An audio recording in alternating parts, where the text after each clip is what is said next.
Namaste to all of you. Professor Sumita Roy can come online. Yeah, Srinivasji, our faculty, namaste. Pranams, Maharaj. So, we shall commence this program. Subhodayam, namaste to Professor Anil Sahasrabudhe, Professor Satyanarayana, former Vice-Chancellor of the Osmania University, and our Vice-Chancellor Swami from Kolkata will join us at 11:30. So since nearly 400 participants are there online already to listen to this dynamic and very important webinar on higher education, we shall start with our prayer and prayer for strength, prayer for universal peace, and prayer for the welfare of all people.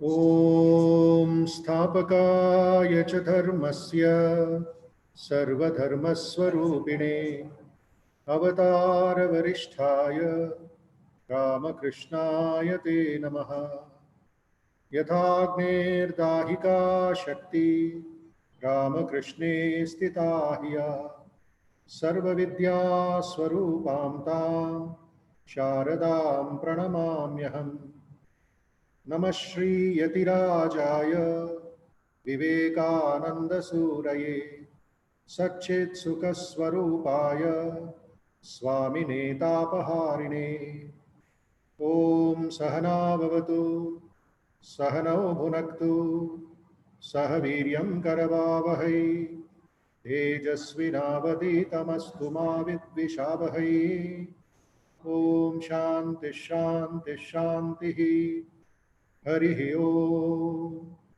Sarve Bhavantu Sukhinah Sarve Santu Niramayah Sarve Bhadrani Pashyantu Ma Kaschit Dukkha Bhag Bhavet Om Shanti Shanti Shanti Harihi Om Loka Samasta Sukhino Bhavantu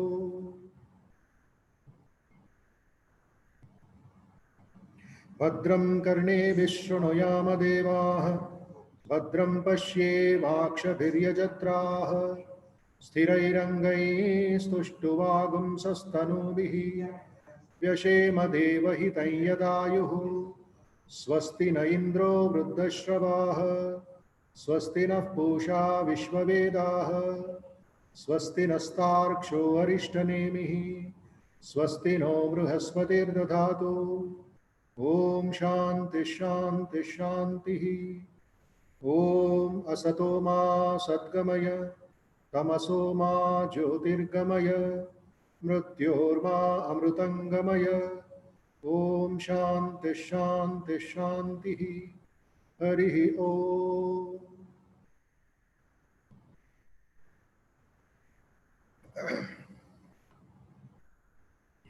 Yeah, we offer our namaskars to all the guests, the chief guest, and the special guest speakers for this occasion. As announced through the media and through our posters and through different channels, we have been doing this webinar on different topics the last 2 months, thanks to COVID-19 lockdown and restrictions and the vacation for the institutions. And thanks to technology, we have been able to reach the unreachable areas of the country, and unknown people have become our good friends and our associates in taking the message of human excellence forward. Our institute, as many of you know, is 20 years old, which is a unit of Ramakrishna Math in Hyderabad.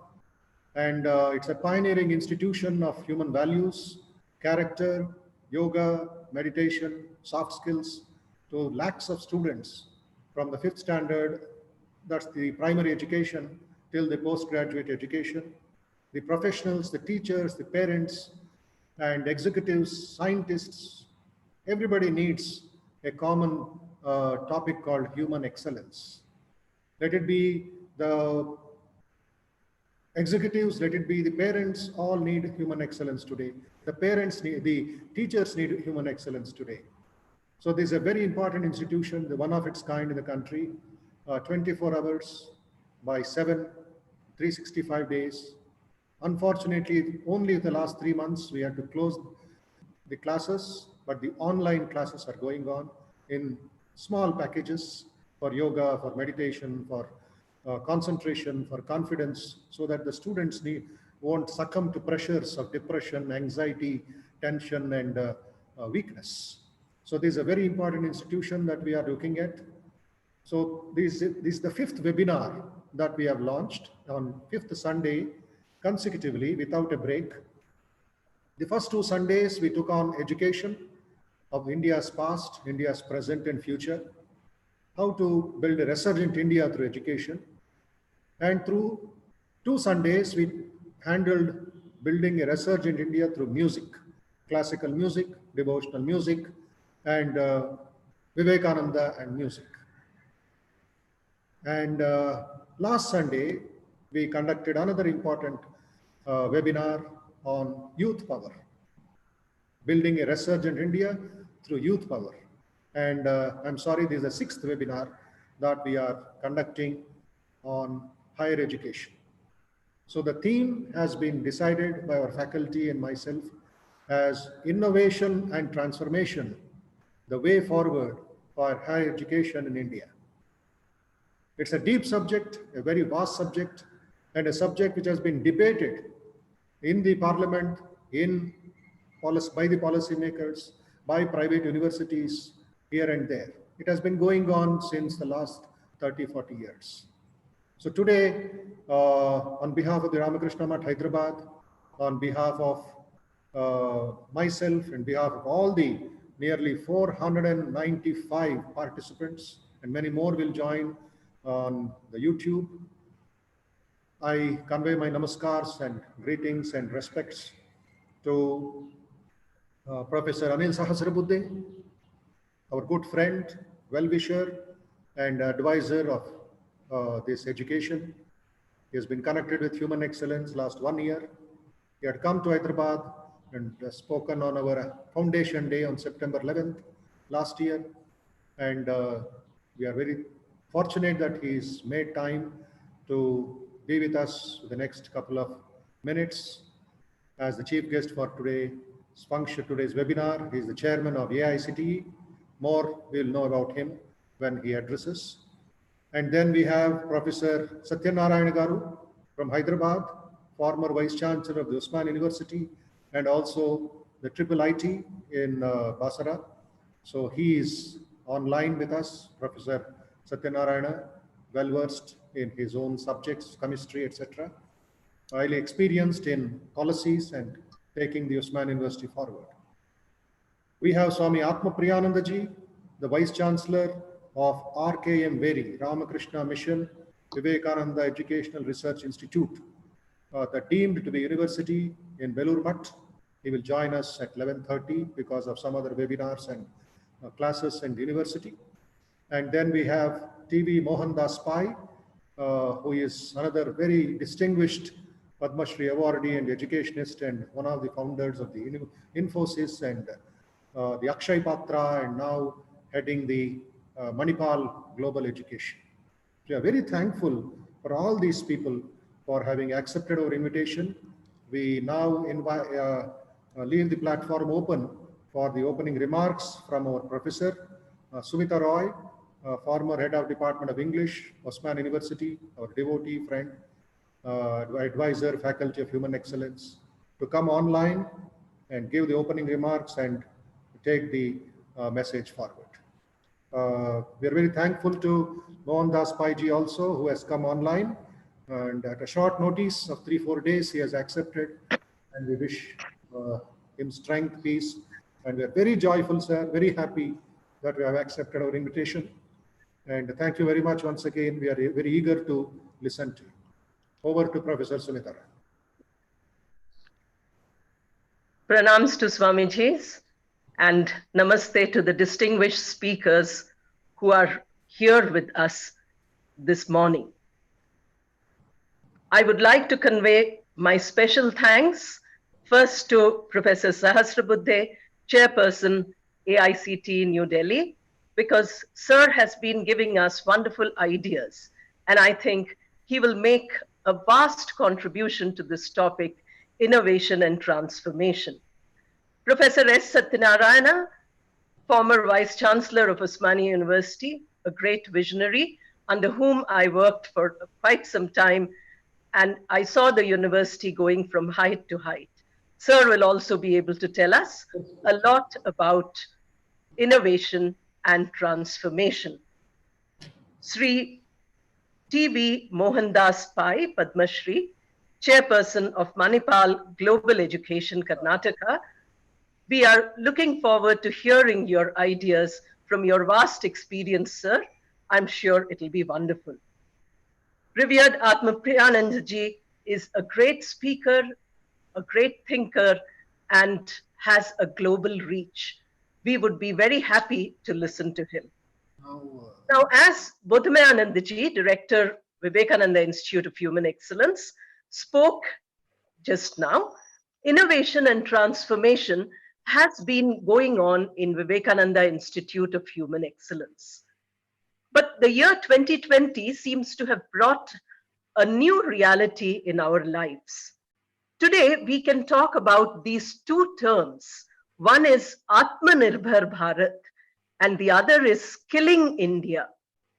Let us see these two terms in terms of what we have chosen as our topic. Atmanirbhar Bharat would become possible only with innovation. We have the wherewithal, we have the capabilities, but we do not seem to go for innovation because the youngsters, as Bodhamayanandaji has been saying throughout while we were planning this program, that it should be oriented towards the youth. So the youth do not want to become Atmanirbhar, they don't want to become self-sufficient. They still want to follow in the leader's footsteps. Now, young Vivekananda, a youngster at that time, said that each one of us needs to be self-sufficient. And he said this not in India, but he said it in London, which was ruling our country at that time. He said it in America, which was a leader of civilization at that time, more than 125 years, 30 years earlier. He had spoken about this. So if we really take our policy makers' framework, Atmanirbharta, then every educated Indian, every educated youngster will take up this idea. And that idea is we need to innovate at our own level. Education is wonderful, but each of us to constantly self-educate ourselves. I think the COVID lockdown has given us a chance, instead of running around, to wait and to think. And by thinking deeply, as our guests will tell us today, we become innovative. Then we come to the word transformation. A term, Skilling India, has been used for quite some time now, talking about not only vocational skills, but also soft skills, which Bodhamayanandaji mentioned just now. And we have also seen that this skill is an attitudinal and a behavioral change, where the young people take responsibility for their actions. They become self-sufficient, as I said, in innovation. And here what they take on is they transform themselves. They become positive. They don't bemoan because TikTok has gone away. Instead, they think how best to use their time productively for themselves and productively for others. That would be transformation. If every individual who passes through our higher education machinery does these two things, our policymakers are giving us the pathway, they are giving us the blueprint. We have to do it now. Since Vivekananda drew the blueprint in the 19th century, it has not been adapted fully yet. It is lying there, it is waiting, like the example of Sri Ramakrishna that the breeze of God's grace is blowing. But if you want your boat to move forward, open your sail. Unless you open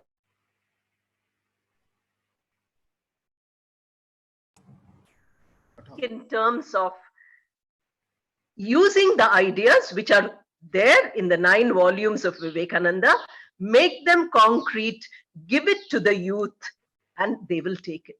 Today we have 4 eminent speakers who will be addressing the youth. They will be addressing the teachers. I'm sure many teachers in the people who are attending and who will attend on YouTube also. Then we have the administrators. Then we have people who are doing facilitating. We also have policy makers. All these people will get nuggets of wisdom from the 4 eminent speakers. Please remember that the youth have to take these ideas as seeds. Please note, each speaker's ideas are like seeds which you have to make to grow into a full plant.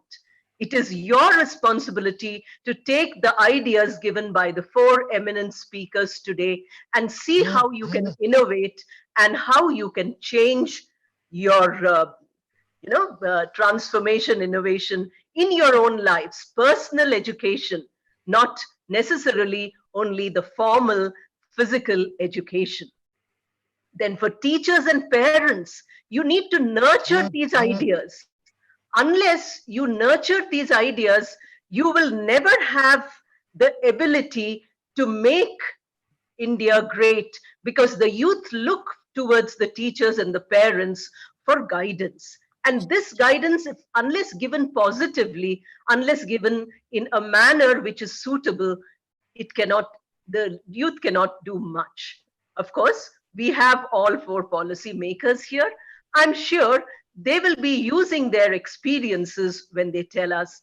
And I'm sure Bodhamayanandaji will give enough publicity to all this so that it reaches the higher echelons, curriculum changes come, and each person in India takes up a wonderful, innovative, transformative path towards real education, which is a manifestation of perfection. With these few words, I would request the speakers to speak one by one. Professor Sahasrabudhe would speak first, but before that, I would like one of our volunteers to introduce Sir to our large audience which we have in today's webinar. I'm switching off my audio. I think we can skip the introduction part. We can directly speak. Just for new people, just for youngsters to understand your position. Srinivas, please, quickly. Pranams Maharaj, Namaskar, dear audience. Today I have the privilege of introducing our chief guest, Professor Anil Sahasrabudhe, who is the chairman, AICTE, New Delhi.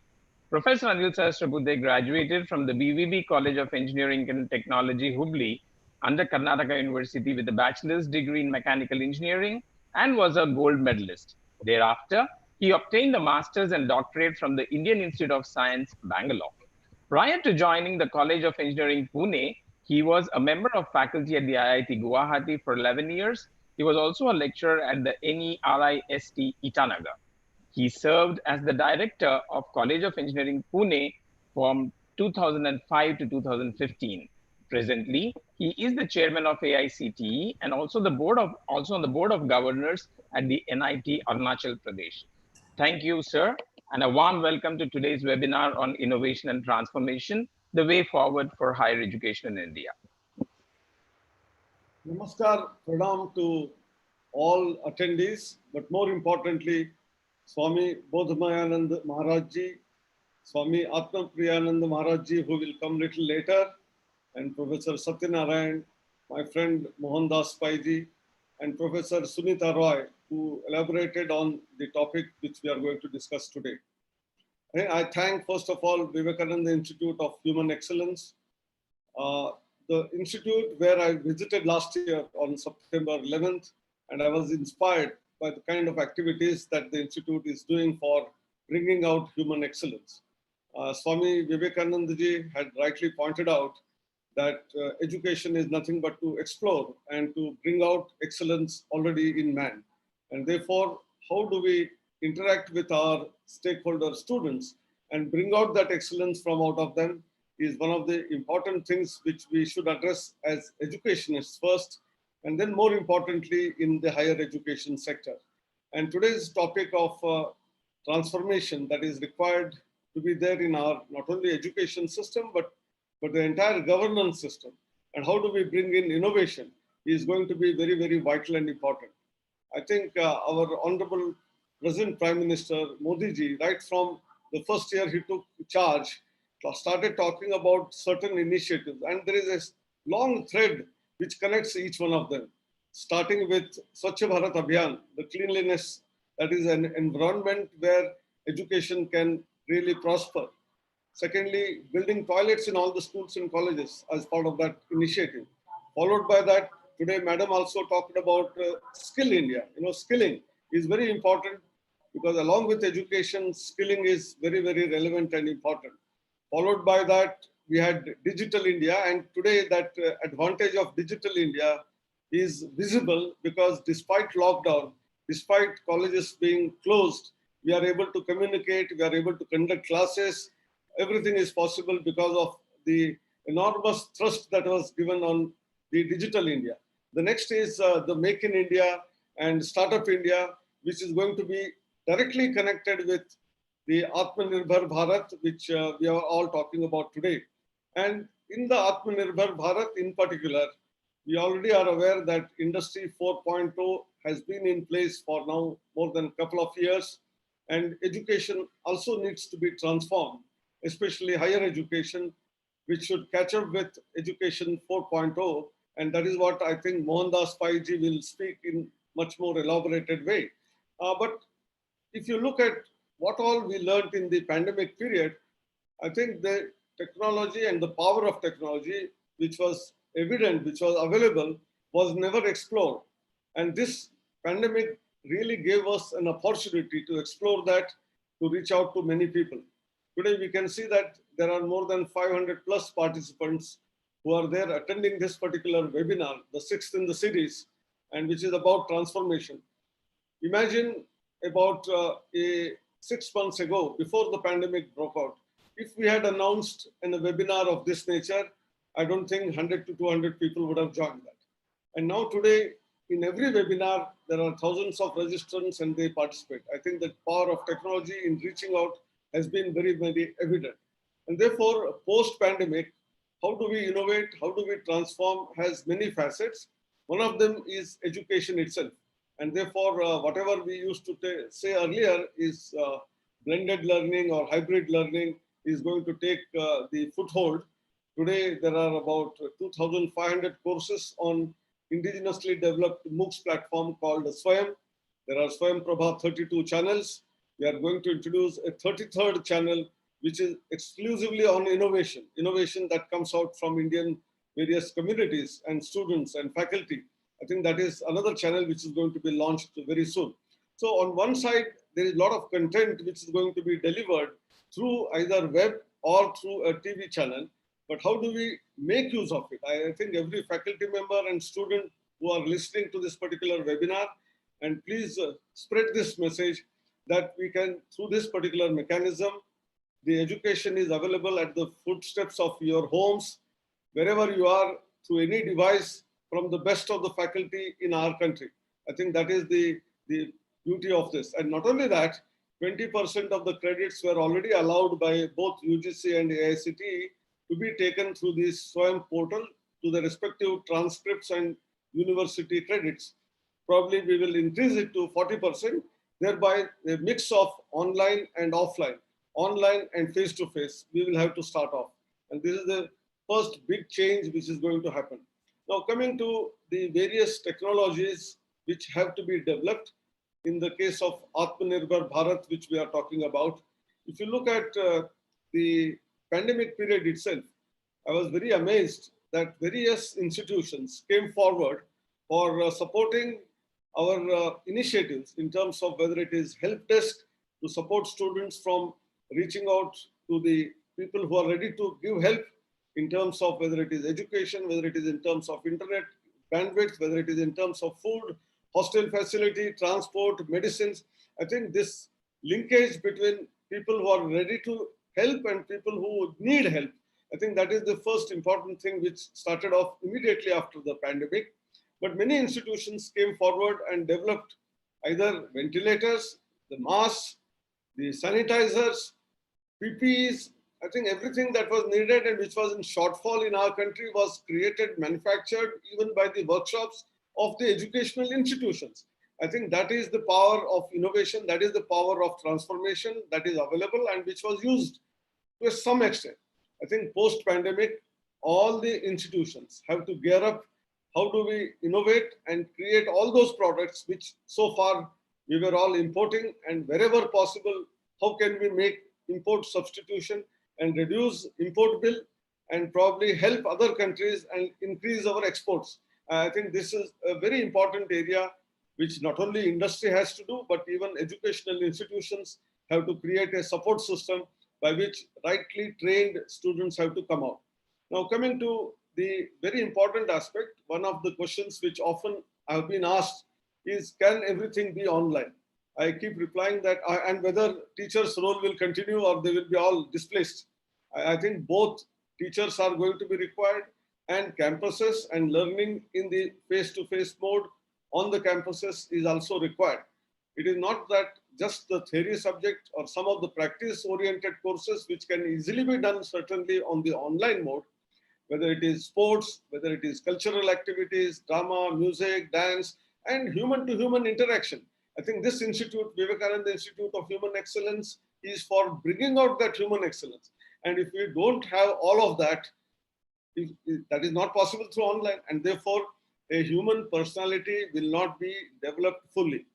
We can have IQ, but in order to get EQ and also what is known as SQ, which is social quotient or spiritual quotient, I think face-to-face mode of teaching learning process, interaction between peers, and then taking part in sports, taking part in cultural activities, drama, dance, music. I think these facets of human life are very, very important, because human life is the only one which has excelled in terms of various capabilities, unlike other animals. And therefore, Homo sapiens have this socialized world, whether it is functions, public functions or marriages or birthdays or even cultural functions. We want to come together. We want to meet each other. And this has to happen only in the classroom environment or the campus environment. And then secondly, in the use of technology, I think audio and visual is very easily possible to be transmitted through the internet. I'm able to now speak, you are able to hear, my picture is visible, so audio and visual. And therefore, the classroom-like environment can be recreated using technology, either Zoom or Microsoft Team, or it could be Google Classroom, or it could be WebEx. I think many more indigenous platforms, they can be used for teaching and learning process in different ways. But when it comes to, suppose, touch, can we get a feel of touch of a particular article by using a technology? I am holding a mobile phone, and the quality of that, etc., the texture, I cannot visualize, I cannot touch that. Similarly, the taste, I cannot taste, good food that is prepared somewhere or smell that food. I think some of these things have to be directly still human. We have not reached that stage where we can also get the feel of smell, the feel of touch, the smell of taste, etc. And therefore, there is still a long way to go. But there are technologies which are called emerging technologies, and our curriculum development, which undertook by AICTE, does contain many of these topics to be taught to not only computer science and electronic students, but even mechanical, civil, electrical, and chemical engineering and metallurgy students. But probably we should also teach these subjects to students of science, students of commerce, students of arts, because these are the ones through which jobs are going to be created, jobs are going to be available.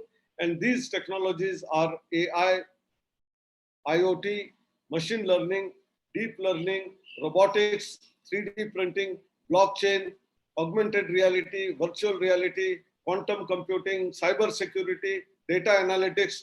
I think these are the areas where we need to put our students' thoughts and actions.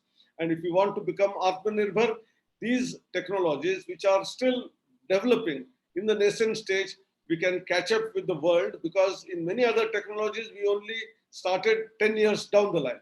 Now we are onboarded already onto all of these technologies. And therefore, I think we have a chance. We can prove the world that we can also contribute to the growth of these technologies for the global good. And when it comes to some of the technologies developed indigenously, I'm talking about a portal elaborately developed by AICTE called NEET, National Educational Alliance for Technologies. This is a platform where a lot of tools and technologies which are AI-based, personalized learning is possible. So a student who is interested in any of the domains, if he is interested, he can join. There's a small fee that they charge. And then over a period of time, maybe 4 months, 6 months, depending on the type of the course, student is taken through a route, depending on his prior learning, what all he needs to learn so that he will achieve excellence in that particular domain. And this is what we started off about 7 months ago.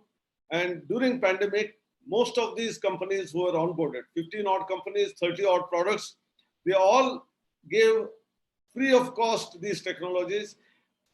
4 lakh students got engaged, they got certified during this 3.5 months period. I think apart from that, there are many other companies who were not onboarded onto NEET. They also came forward and gave their support. And we have had another 30 odd companies, 49 products, which are all given free, including whether it is Coursera, whether it is MIT edX, whether it is Microsoft certification, all of them have given free of cost for these 3 months. And the total net value of the students who have got trained through this can be equated to somewhere around 260 crore rupees plus. I think this much free donation came during the pandemic. That means society is sensitive to the challenges that we are all addressing today. And therefore, many companies, despite all odds, are giving many of the products free of cost for students. Let the students make best use of that. When it comes to the other aspects which AICTE has been doing about innovation is the system of hackathons. We had 3 editions of these hackathons already over. 4th was about to be held and the pandemic broke out. Now it is going to be held on the 1st of August in an online mode. The hackathon being done online. 10,000 students selected out of 4 lakh students, all done through online. And then these students being participating in a platform and where experts will be asking them questions and checking their products, evaluating them, mentors giving them support. I think this is the power of technology which we are using in the pandemic period. And I'm hoping that when Prime Minister addresses all these 10,000 students and others who were initially shortlisted, I think that would be a vibrant scene whereby Atmanirbhar Bharat and creating new technologies will take off in a much better manner than what it has been already happening. Other initiatives of AICTE, which is direct linkage with the Universal Human Values System, which the Ramakrishna Mission Institute is pursuing, is about student induction program of 3 weeks duration and a course on universal human values. It is about lifelong skills, making students to reflect, to self-introspect, to be realistic in what they are and where they want to do. And based on all of this, not forcing anything on the students, but students realizing on their own through self-reflection is what we are trying to do it through this particular program, which has different facets, which includes yoga, meditation, sports on one side, discussion forum and discussion meetings on the other side, expert lectures, going to a historical place, geographically important place, maybe to an industry, maybe to a village to understand the challenges faced there. There can be inspiring films which will be showcased, small projects given. 3 weeks will be an intense activity with 20 students attached to one faculty member who will automatically become their guiding force in the next 4 years that they are in the education system. I think this is very, very phenomenal. And wherever this program has been launched, everyone has given us an indication that They have got huge number of advantages and benefits, whether it is in terms of classroom attendance, the results, many innovations that the students are doing, and so on and so forth. And we have given emphasis on not only what I said, curriculum revision, but all those 10, 12 emerging technology areas. How do we support our faculty? Because they themselves were not trained in this subject. So we have Atal Academies, AICTE's Training and Learning, ATAL, Atal Academies, through which we were holding face-to-face workshops till last year. For about 1.5 years. We conducted about 185 workshops, had trained only 9,600 faculty. Today, in 3.5 months, with just 85 such workshops, because each workshop today has more than 200, 300 attendees, we have been able to reach more than 16,000 faculty members, and many more are in the pipeline. I think Atal Academy is proving to be a game changer in terms of training faculty in all these emerging areas. We have workshops on examination reforms, starting from just not rote learning question papers, but how and understanding, how analysis, how synthesis, how innovation can be brought in the question paper. We have made internship mandatory. Many industries are connected through our internship portal. There are faculty certification and 8 modules program where unless faculty goes through this, they will not get regularized through the knitters. We have innovation councils established in all the institutions. And I think very many activities which we do every day and every moment have been in a way completely different from what we used to do in the past. And this COVID-19 also gave us a great opportunity to make use of our approval process completely online. We were receiving applications, no doubt, online. We were selecting experts, visiting the institutions online, but the visit used to take place. Today, without physically visiting an institution, 3 experts sitting in different corners of the country, they will actually visualize the college facilities in an online Microsoft team model and then give their recommendation, everything being video recorded. There is no chance for anyone saying that that was not shown or this is not seen. I think that is the transformation that has happened through the technology. So my appeal to my all young friends, students, the faculty members is that the time has come to explore. Time has come to innovate. Time has come to do research, whereby in the process of becoming Atmanirbhar Bharat, each one of us will become Atmanirbhar, self-sufficient, confident, and we will be leading light not only to our countrymen, but also to the entire globe. Thank you. Namaskar. Dhanyavad. Namaste, sir. As usual, excellently expressed. I could make out that you have given the students beautiful ideas about innovation and transformation.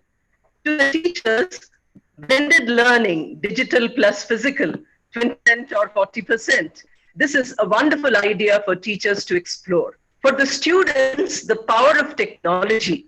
Youth can make best of technology because they are more tech savvy than anybody else. Then helping people, selfless help.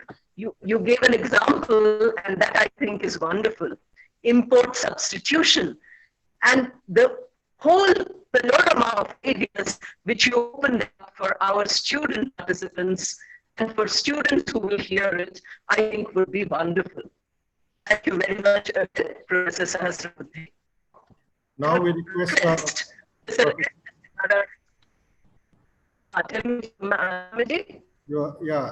Pawan Deshmukh will introduce our next speaker, Professor Satyanarayana of the Osmania University, retired Vice-Chancellor of the University.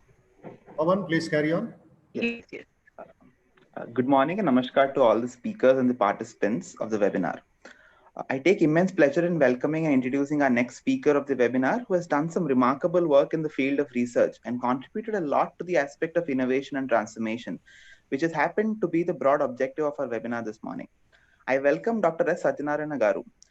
Dr. Satyanarayana Garu received his PhD under Professor M.M. Taqi Khan in 1982 at Osmania University and later joined as an assistant professor in the same university. Thereafter, he continued his research work in the United States of America with Professor K.L. Brown and others in the field of chemistry, bioorganic. He has 32 years of teaching experience and 40 years of research experience. He has published close to 155 national and international publications in bioorganic and inorganic chemistry. He has worked as Vice-Chancellor of Osmania University, Hyderabad from 2011 and 2014. And also, he worked with many other institutions in the states of Telangana and Andhra Pradesh. An impeccable researcher, and an incredible thinker and a great visionary. We welcome Dr. S. Satyanarayana Garu to address the webinar.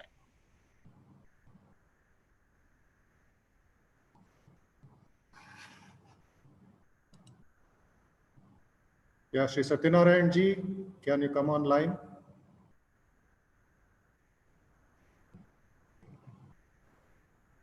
My audio? Audio is. Satyanarayana yes. Are you able to hear? Yeah. Your video, sir? Yeah. Bodhamayanandaji, I am here. Yes, Maharaj, we have not. Yeah. So, right, sir? Can you able to hear?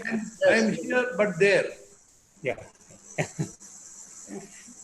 Yes, we can hear you, sir. Okay. Please continue. Respected Swami Bodhamayanandaji and respected Professor Anil Sahasrabudhe, Chairman AICTE, respected Swami Atmapriyanandaji, Vice-Chancellor, and Mohandas Chairman Manipal Education Society, Professor Sumita Roy, and other faculty members and the participants of this webinar on innovation and transformation, the way forward for the higher education in India. So, first of all, the teacher and our former president, Dr. Sarvepalli Radhakrishnan, said, teaching is not a profession but a mission. And he further said, the very best minds in the country should be the teachers. So maybe, I don't know, that we are missing that today. So we have a great people who has shown path in the education and in spirituality, etc. So Swami Vivekanandaji, Mahatma Gandhiji, and Dr. Sarvepalli Radhakrishna, Dr. APJ Abdul Kalam, and Rabindranath Tagore.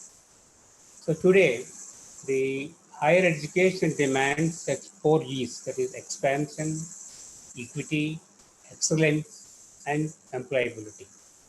But so in all these, actually, the expansion is taking place, but the purpose is not compromising all these remaining 3. The expansion should go. Expansion is taking place, but we are little careful or not satisfied about the quality of the education. So we are good at expansion, and employability is also a problem today. So now there's a new educational policy. There are 3 types of institutions that are running. They focus on world-class research and high-quality teaching. And second is focus on high-quality teaching and with a significant research, and focus on high-quality teaching to undergraduate education. But today, what we are seeing, if you see the number of students going to the higher education institutions, 80% of students are in affiliated colleges. I'll talk about this affiliated colleges and their standards. So, in any educational institution, the main purpose is knowledge dissemination and character building. And among these 2, the character building is more important. So, Government of India has started several premier institutions. The purpose of these premier institutions like IITs, IIMs, and some established state and central universities to set a benchmark for excellence for several other universities and colleges to emulate, right? So, to achieve this, the first approach is interdisciplinary innovation, incubation, and partnership with renowned academic and research institutions is very, very important. Today, we have employment, but employability is not there. So, then everybody wanted to join in government sector or corporate sector, and they say there is no employment opportunities. So the only potential today is to get the employment. That is what we have to take, is make the students employable. That means the solution for this is entrepreneurship. Institutions should produce um, employment producers, not the job seekers. Say, for example, if you see around Hyderabad, we can call it as a pharma hub. So most of the pharma companies, once they are producing a lot of bulk drugs, today they have become simple formulation companies. Why? Because they are importing the bulk drug from the China at a cheaper rate. The reason we are unable to produce at the same cost and quality where China is producing. Now, if you concentrate like pandemic, now Dr. Sahasrabudhe told, we have achieved many things which we were importing earlier, and today we are making everything here. So in this field also, if you can produce bulk drugs at a quality and a lower price, I think our industry will grow, and several science students and arts, social science in different capacity will get the employment opportunities. Okay. So the only mantra I can say is for the success is a continuous learning and suitability and innovative. So knowledge, idea, innovation, attitude will steer in right direction. They indeed more valuable than material possessions. Among all these, I'll say, and attitude is more important. So some of the aspects of new education policy, because these are the for the transformation of the education in the country. Professor Satyanarayana, for a minute, can you increase your volume or move towards the speaker? Okay, yeah, all right. Okay, now, yeah. Now and you can see, yeah. Audio also, audio. The audio increase. It is very little low. Okay. Some other external sound is coming. Now you can try, sir. Okay. Now, if you see some of the aspects that in the new education policy, what the government of India is aspiring, that these are implemented today. What we can get is, I think, whatever we want to achieve, whatever the transformation we are expecting, so we can definitely see the fruits if these are implemented in a right direction. One is reforms for quality, and another is improving quality and guidelines. Another is integrating skill development in higher education, opportunities for technology enabled learning, promoting online courses, developing best teachers, engage with industry to link education to employability, promoting research and internationalization of education. If these are implemented properly in our higher education system, we can definitely see the transparency. So now actually the topic which I'm basically focused more on today, the science, social science and arts education. So everybody know that the science, social science and arts education there is a declining trend. The people are opting for more professional courses. The reason behind is, of course, there are immediate opportunities, at least for the top 20 students or 32% of the students in professional courses. So in these science, social science and arts, so it takes long time to start their career, but they will have the best career. So only disadvantage what we are facing here is we are not able to attract the quality of the students going for the technology, and we are not getting the same quality of the students in the regular universities for these courses. So to improve that, I think the scientists, teachers of various branches should go to the government, all the schools, and interact with the 8th class, 9th class, and 10th class students, and inspire them what these subjects can change their value, change their life, and how they can become unique.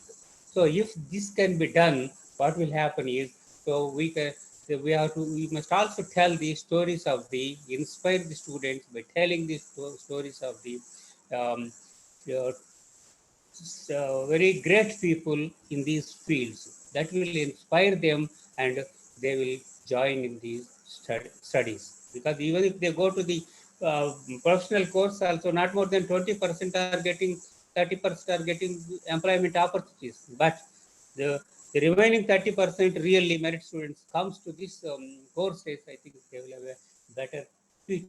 So that's why we need is, if we don't get a good teachers, good students in these courses, we don't get a good teachers. We need a good teachers to promote the social science and science arts education. Okay, but I can tell my experience of um, uh, as a vice chancellor in a traditional university and a technology university. So Osmania University is an 100 years old university. Okay, and if you see the ranking in the state universities, it will come below 10 from various ranking. But still, I'm sorry to say, the most of these universities, like Ramakrishna University or state universities, are not doing as expected in the world standard or the national standard. So the reason behind is, one is we are unable to attract the quality students. To attract the quality students, of course, we must also have the proper infrastructure. Of course, buildings are there. And more than that, university means it is not the only campus. There are 80% of the students are studying affiliated colleges.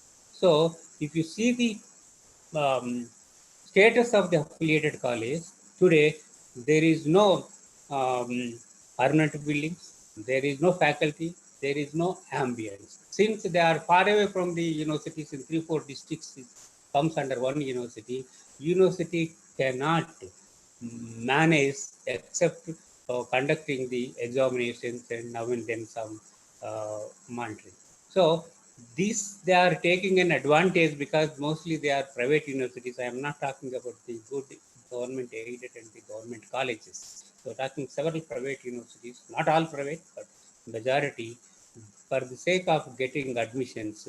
So they are resorting to all types of malpractices, and ultimately, so they are not giving good education because they don't have good teachers. The faculty is all contract. Why talk about the contract faculty in private colleges? Even in most of the universities today, I can say, including central universities, not even 45% of the permanent staff members are there. In Osmania University, out of 1200, we have 400 faculty. Is that also around 200 faculty I have recruited during my tenure as a Vice Chancellor. Today we have only 400, that is 40%, around 40-50% only. I also involved in the IIIT RGKT because these IIITs are started in combined Andhra Pradesh with a great vision and a purpose for empowering the um, rural youth. Now today in Andhra and Telangana, there are 5 IIITs. Each IIIT is accommodating 8,000 students, and the infrastructure as well as the facilities, the government has given enough money, facilities on par with NITs or some maybe better. But only the disadvantage is a complete residential institution, really serving the poor, free education, ICT based education. Every student will be given a computer, uniforms, food, everything free. Okay, but the for good education, not only infrastructure and the facility, it is the teacher is more important, and the all these centers together, about each center, not more than 15 teachers are permanent, all others are contract and um, uh, part-time. So how can you expect quality of education without a quality teacher?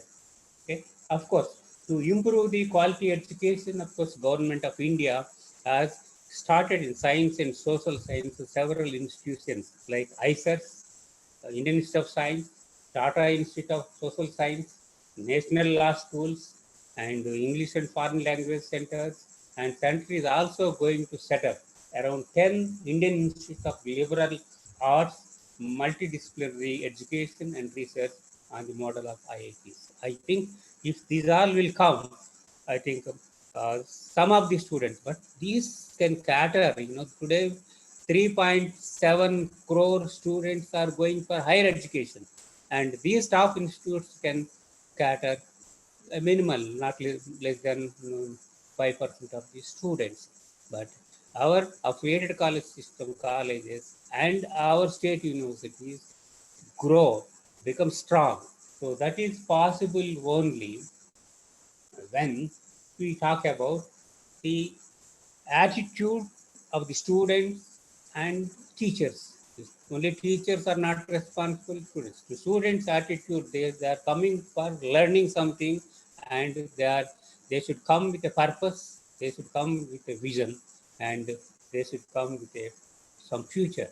And teachers should also be very, very committed, and they should, and all educations today are, earlier it is teacher centric, it is going towards a teacher centric to student centric, because material is available everywhere, they need not come to classroom and learn if a student is really interested. So now even the way of teaching, what it is going in the formal universities or state universities, we say CBCS, choice-based grade system is going on, but it is not implemented properly. The choice-based grade system, multidisciplinary, interdisciplinary electives will be offered, as Sahasrabudhe told. Several job-oriented programs like the IoT, Internet of Things, analytics, everything can be added in the as electives and make them more employable. That is not implemented properly because there is no commitment among both sides, teachers as well as the students. So the outcome-based education is more important. That means the involvement of teacher is very important in the outcome-based education, where they have to monitor what is taught in the classroom and what really student is learning. So this is not happening in the uh, real education. Okay, once we are short of milk and products and then the food grains, but because of the Dr. Swaminathan, Green Revolution came. Because of Dr. Varghese Kurian, White Revolution came. India is achieving. There are few people are doing very good. We are expecting majority of the students, majority of the people, majority of the scientists, majority of teachers work committedly and for the system. Then only we can. So Dr. Abdul Kalam said, the great minds and great hearts to go together. Swami Vivekananda said, education is the manifestation of perfection already in man and woman.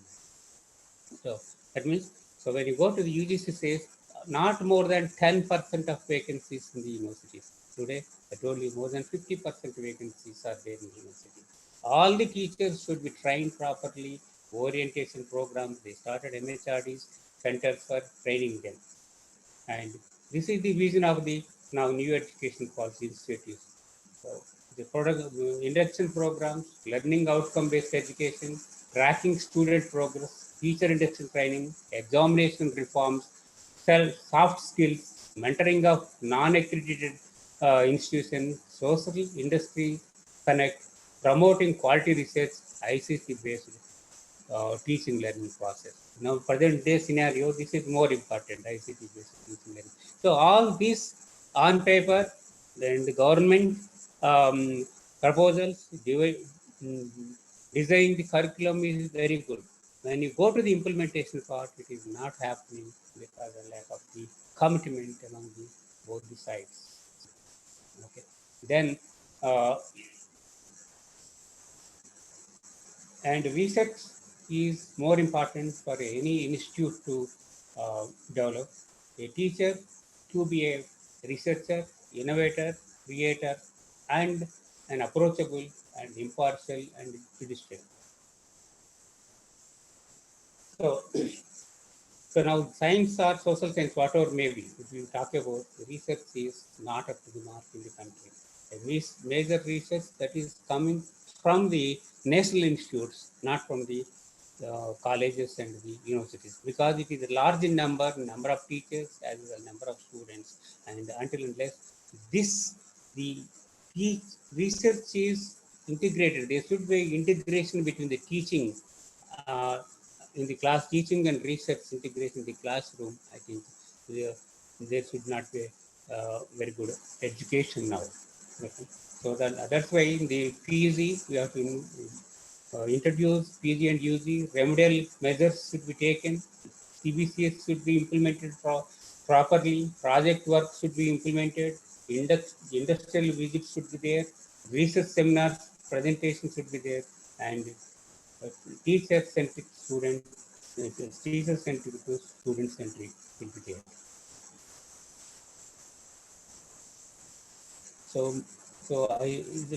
People think I'm talking negative, but Indian universities lack academic culture and mindset. Not the top institutes I'm talking. We are talking about all universities. See, it is the teacher who brings the name to an institution, and hence they need to excel to reach global standards.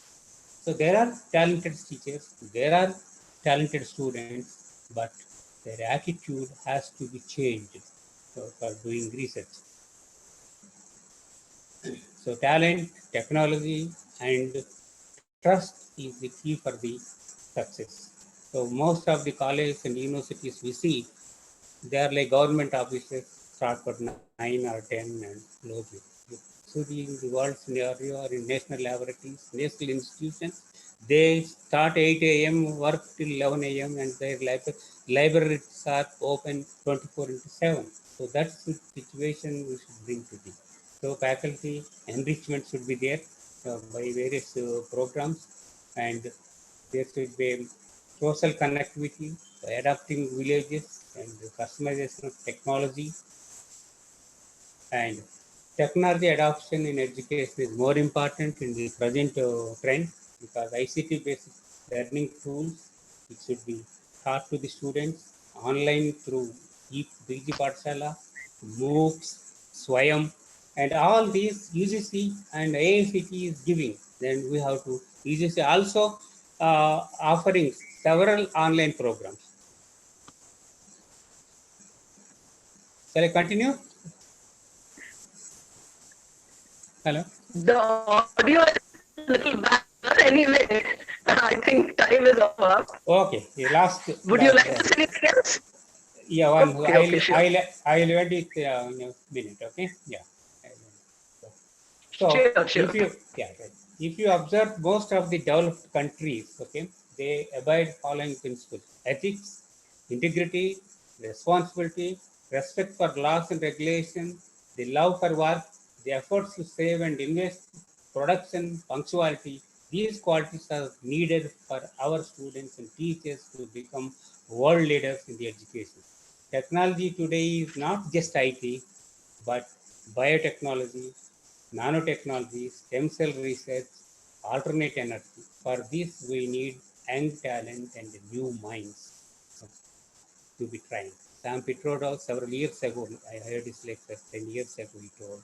Now, the teacher's role is going to be mentor role, right? And online education, that means the education is ICT-based education is going to come in future, and chalk and board education will be no more.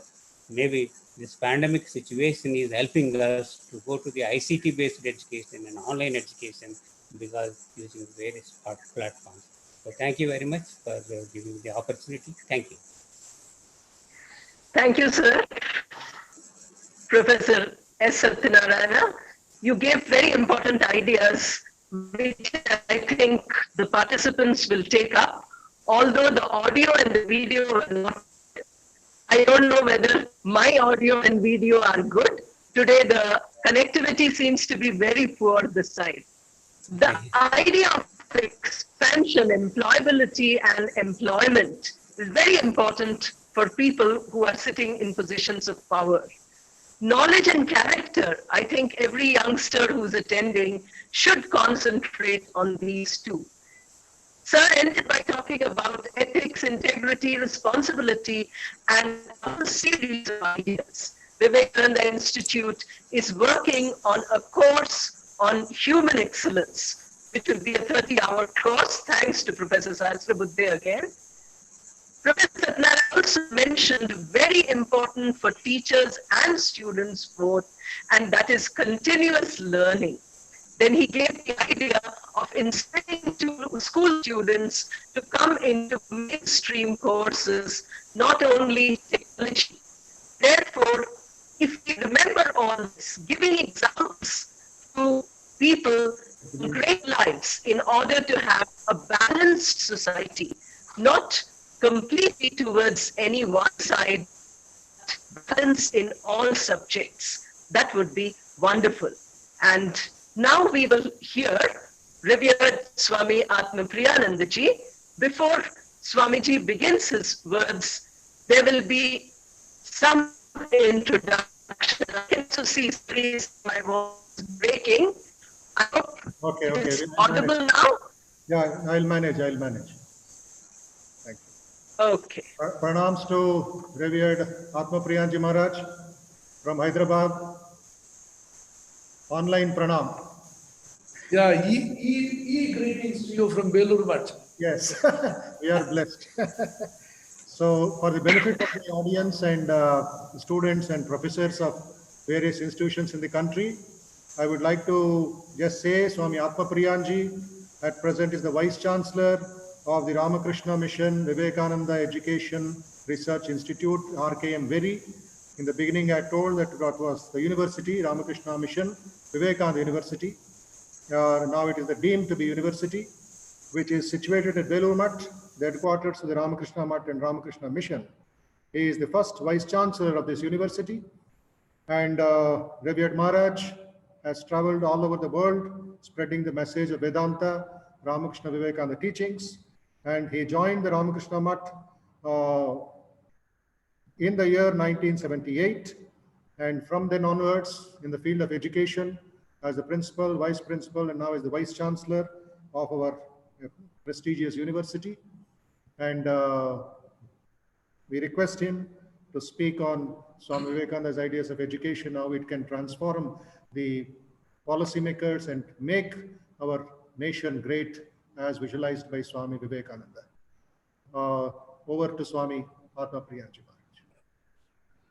Om Sahana Bhavatu Sahano Bhunaktu Sahaviryam Karavavahe Tejasvinavadhitamastu ma vidvishavahe.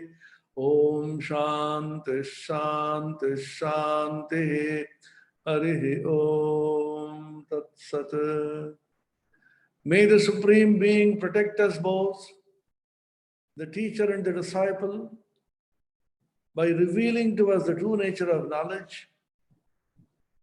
May the Supreme Being protect us both, the teacher and the disciple, by revealing to us the application of that knowledge. May we both, the teacher and the disciple, strive together for the acquisition of knowledge and wisdom.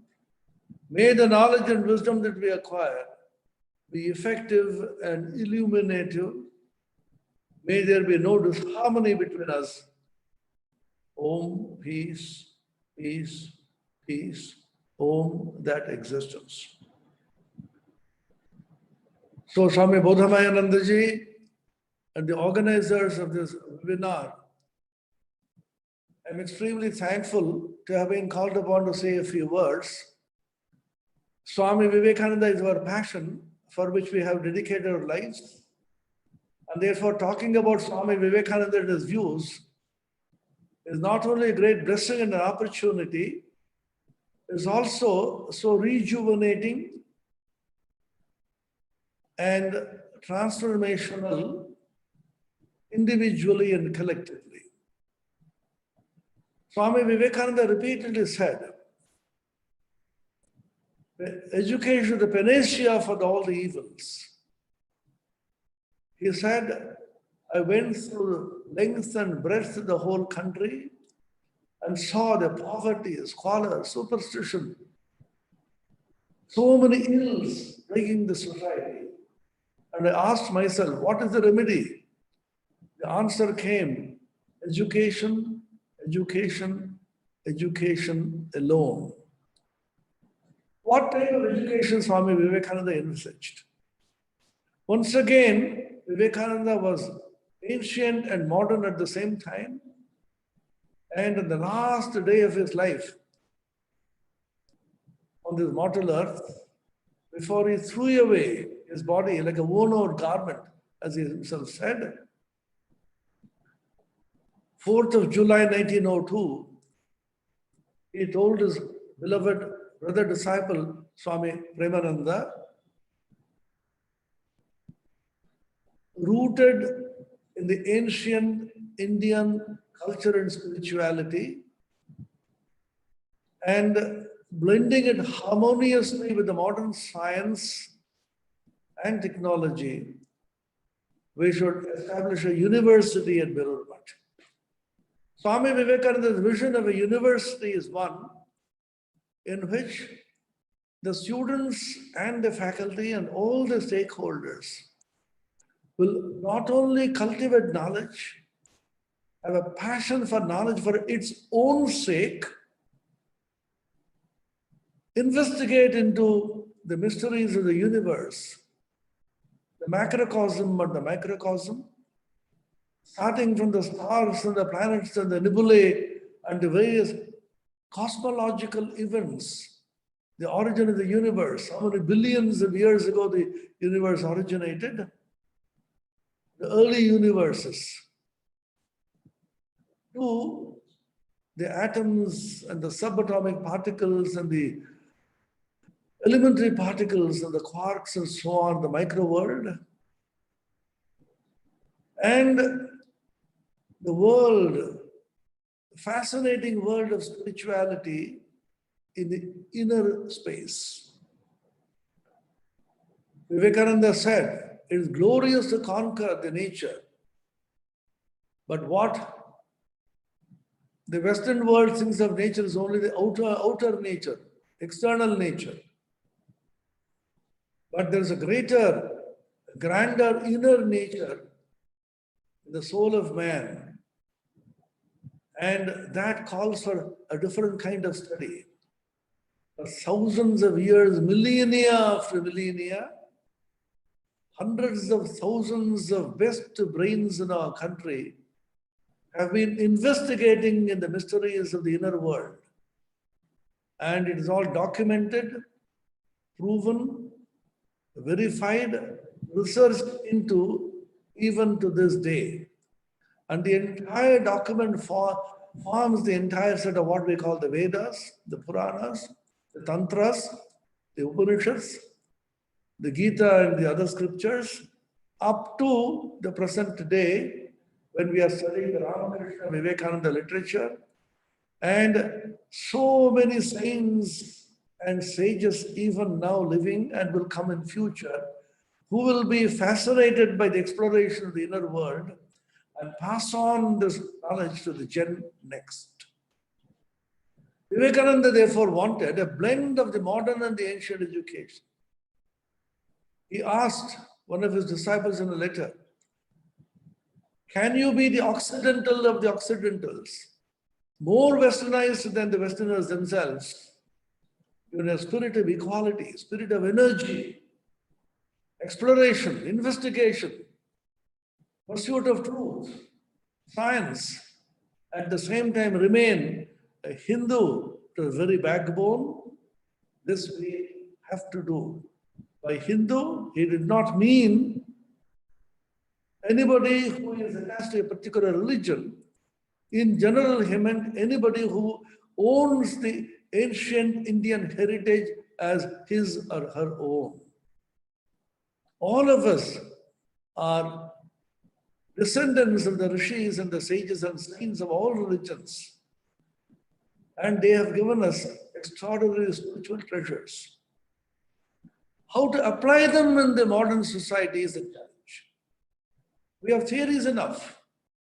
And Vivekananda also said, Indians are big talkers, theoreticians, which is necessary, of course. But when it comes to practical life, they're extremely poor in performance. Vivekananda's greatness was how intense practicality, immense idealism, and intense practicality could be combined and blended together.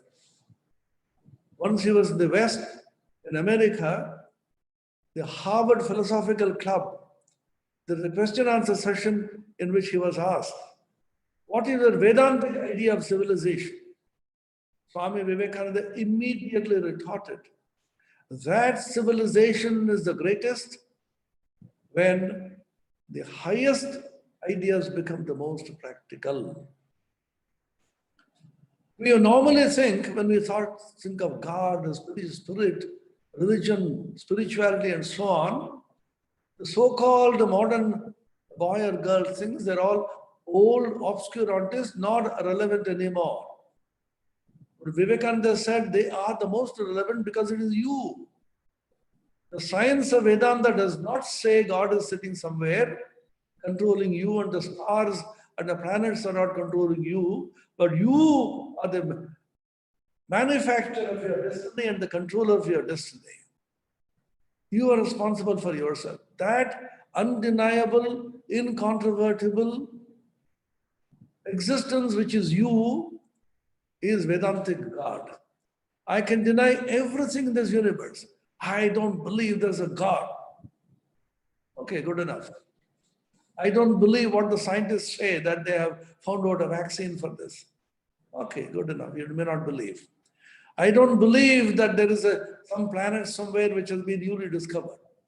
You may deny and disbelieve everything the scientists and the religious people say, but can you say, I do not believe that I exist? Suppose you say, I don't believe I exist. Then I ask, who says this? I say I do not exist. Who says I do not exist? I say. Who is the I which says I do not exist? Can you deny that? If you deny that, who is the person who denies that which denies that which denies? It is called a regress ad infinitum, a fallacy in logic, called in Indian Nyaya Shastra as anavastha dosha. There is no end to this. And therefore, you have to accept that you existing as the I cannot be denied, cannot be disbelieved. Now the question is, who is this I? This is the fundamental question with which the inquiry in Vedanta begins. As in science, where the inquiry begins by asking about the real nature of this whole universe. What is science? Now, technology has become so important, the application of science, and therefore fundamental scientific thinking and research has taken a beating. This is also not a very good trend. Thanks to this COVID-19 pandemic, people are going back and making some fundamental research in medical sciences and biological sciences and virology and immunology, because it is the basic fundamental science research which alone can sustain technology. Technology is only a servant of science, or the application. Science gives the truths, discovers the truths without even caring how these can be applied. It takes years and decades for the application of a particular scientific truth. And the theoretical scientists just do not bother themselves about how it can be applied. Every great truth has an application today or later. Ramanujan's great discoveries in mathematics, highly abstract, number theory. Those found applications in computer science decades later. Einstein's discovery of the gravitational waves 100 years ago, they were discovered and proved just a couple of years back. And therefore, theoretical knowledge is something which is extraordinarily powerful, and The strength of the Indian mind is in theory. For hundreds of thousands of years, the Indian mind has applied the theoretical investigation into the outer and the inner space. And the theoretical investigation doesn't require anything else except a purified, powerful, concentrated, passionately inquiring mind. This is what Vivekananda called education. Atmanirbharata, which we are talking about now, does not mean depending on your own resources, depending on your own technology. There's only one part of it. Atmanirbharata is depending on your own mental, physical, and spiritual resources, which is me. I have all the resources in the universe. I am not a puny creature on this earth. As somebody very sarcastically said, what is a human being? A human being is a miserable conglomeration of carbon atoms crawling pathetically in a grain of cosmic dust, which is called the earth. But the same human being has infinite capacity to explore, to investigate with a will, as Tennyson once said, one equal temper of heroic hearts, made weak by time and fate, but strong in will, to strive, to seek, to find, and not to yield. So that Atmanirbharata, which is the Atma, which has 5 dimensions according to the Upanishad. It may investigate into the outer world with the mind and depend on its own resources. But the greatest resource that the human being has is his mind and his spirit. Annamaya Atma, Pranamaya Atma, Manomaya Atma, Vijnanamaya Atma, Anandamaya Atma. These are the 5 selves that are Atma, which is the greatest asset of a human being. And the Atmanirbharata should be depending on your own resources, which consist of the Annamaya, Pranamaya, Manomaya, Vijnanamaya, Anandamaya Atma. Investigation, the meaning of this is Atmanirbharata, self-exploration. So what is important for this? Even exploration in the outer world, science and technology, what you require is a very keen, alert, concentrated, purified mind. Technology has come in a big way. We sing the glory of technology, and within the last 3-4 months, technology has taken a huge boom. Online courses, webinars, one of which is what we are participating in, they have become the order of the day. They are extraordinary, glorious, important. We have conquered space and time.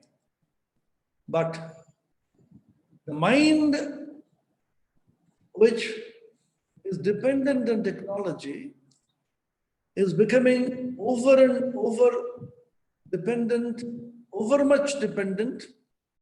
And you can see a boy or girl who is now supposed to be educated, feeling absolutely miserable, almost going mad when he or she does not find an Android phone in his pocket. You tell anybody, where is your phone missing? People go mad when their cell phones go missing. Why? Because we are dependent not on Atmanirbharata, dependent on cell Nirbharata, technology Nirbharata. We should use technology, but not be slaves of technology. The glory of the human mind is extraordinary. Our ancient could keep in mind hundreds of thousands of verses of the Puranas, 24,000 verses of the Valmiki Ramayana, 100,000 of the Mahabharata. I myself have seen in childhood great scholars who are even looking at a book. And people used to memorize the entire tables. The person sitting there in the pavements and selling vegetables, that old lady can calculate much faster than all your calculators which you have. In the advanced countries, we have seen how they become so dependent. If they have to add 2 plus 4, then they need a calculator. They see the Indian boys and girls and get dismayed. How, you have calculated already? We have been trained from childhood, memorize, get by heart. Unfortunately, the modern system thinks getting things by heart is a bad thing. I can't remember much. That's become a fashion these days because our minds are not pure. Minds are not concentrated. Why can't you remember? Because the mind has to be trained. The new trend in physiology and microbiology and brain science, some of you may know, is neuroplasticity. They say by constantly repeating a particular action and a thought, a groove gets formed in the brain and the brain becomes very plastic. Even when you grow old, neurons get generated. Generation of new neurons, even though you are aging, has been proved to be a fact when you cultivate the habit of constantly repeating the same thing over and over and over again. Avritti sarvashastranam bodhadabhigariyasi is a famous statement in Sanskrit. Avritti, repeating again and again and again, is much superior to even understanding. Understanding comes later. Cognition comes later, but the brain has to be flexible, acid, vulnerable, and plastic. This is now being seriously researched into in terms of repeating. We are also in our university starting a project on how constant repetition of the Vedic mantras and the various chantings is creating neuroplasticity, enhancing it in the brains. This is now a proven fact, and we will not accept anything unless it comes from the West and in English. That is the unfortunate thing. If it is in Sanskrit, it's superstition. If it is in English and Latin and Greek, then, of course, extraordinary discoveries have been made. That's the tragedy because we've been slaves for 1200 years. Not only political slavery, but psychological slavery, and culturally we have become slaves. So how to revive the ancient Indian culture and spirituality and at the same time harmoniously blend it with the scientific spirit of inquiry is what our present education is faced with. This is the challenge. Swami Vivekananda made this challenge squarely by saying, all knowledge is within you. You have to discover and you have to manifest the perfection which is within you, which he called education. For which the mantra, very simple, purity, patience, perseverance. Swami Vivekananda once said, infinite purity, infinite patience, infinite perseverance. These are the three essentials of success, and above all, love. Now, the present educated man or woman is extremely restless. There's no patience to wait. Investigate day after day, year after year, one has to investigate with a particular fact, even in science. Look at the lives of scientists, those who have succeeded. With blood, toil, tears, and sweat, as Churchill said, how many nights they have shed tears, unable to have a breakthrough. Things are not easy. You have to wait patiently and persevere on, and with infinite purity. What does purity mean? Purity has been translated as brahmacharya, and people think that's a terrific word. What it simply means, control of your senses. What it means is you decide whether you are going to be the master of your senses, or are you going to allow the senses to be your master? My tongue says, come on, now eat sweets. My doctor says, don't eat sweets, you are highly diabetic. But my tongue is dictating, oh, doctor, I will eat sweets and increase the dosage of insulin. This is what's happening now. I can't tell my tongue, you are my slave, you are not going to eat anymore. We don't tell the children. We don't give a clear signal to our children, no, you can't have this. A positive no. Freedom. What is freedom? Freedom is freedom of the spirit, and making yourself a slave of your senses is the great worst slavery that you can have. In the Bhagavad Gita, it is mentioned that only Satviki Buddhi can tell you what is bondage and what is freedom. Are you going to be free from your senses, or you do seek freedom of the senses? The modern educated boy or a girl is seeking freedom of the senses and imagining that is a freedom from the senses. My tongue has to obey me. My eyes have to obey me. My ears have to obey me. My skin has to obey me. And my nose has to obey me.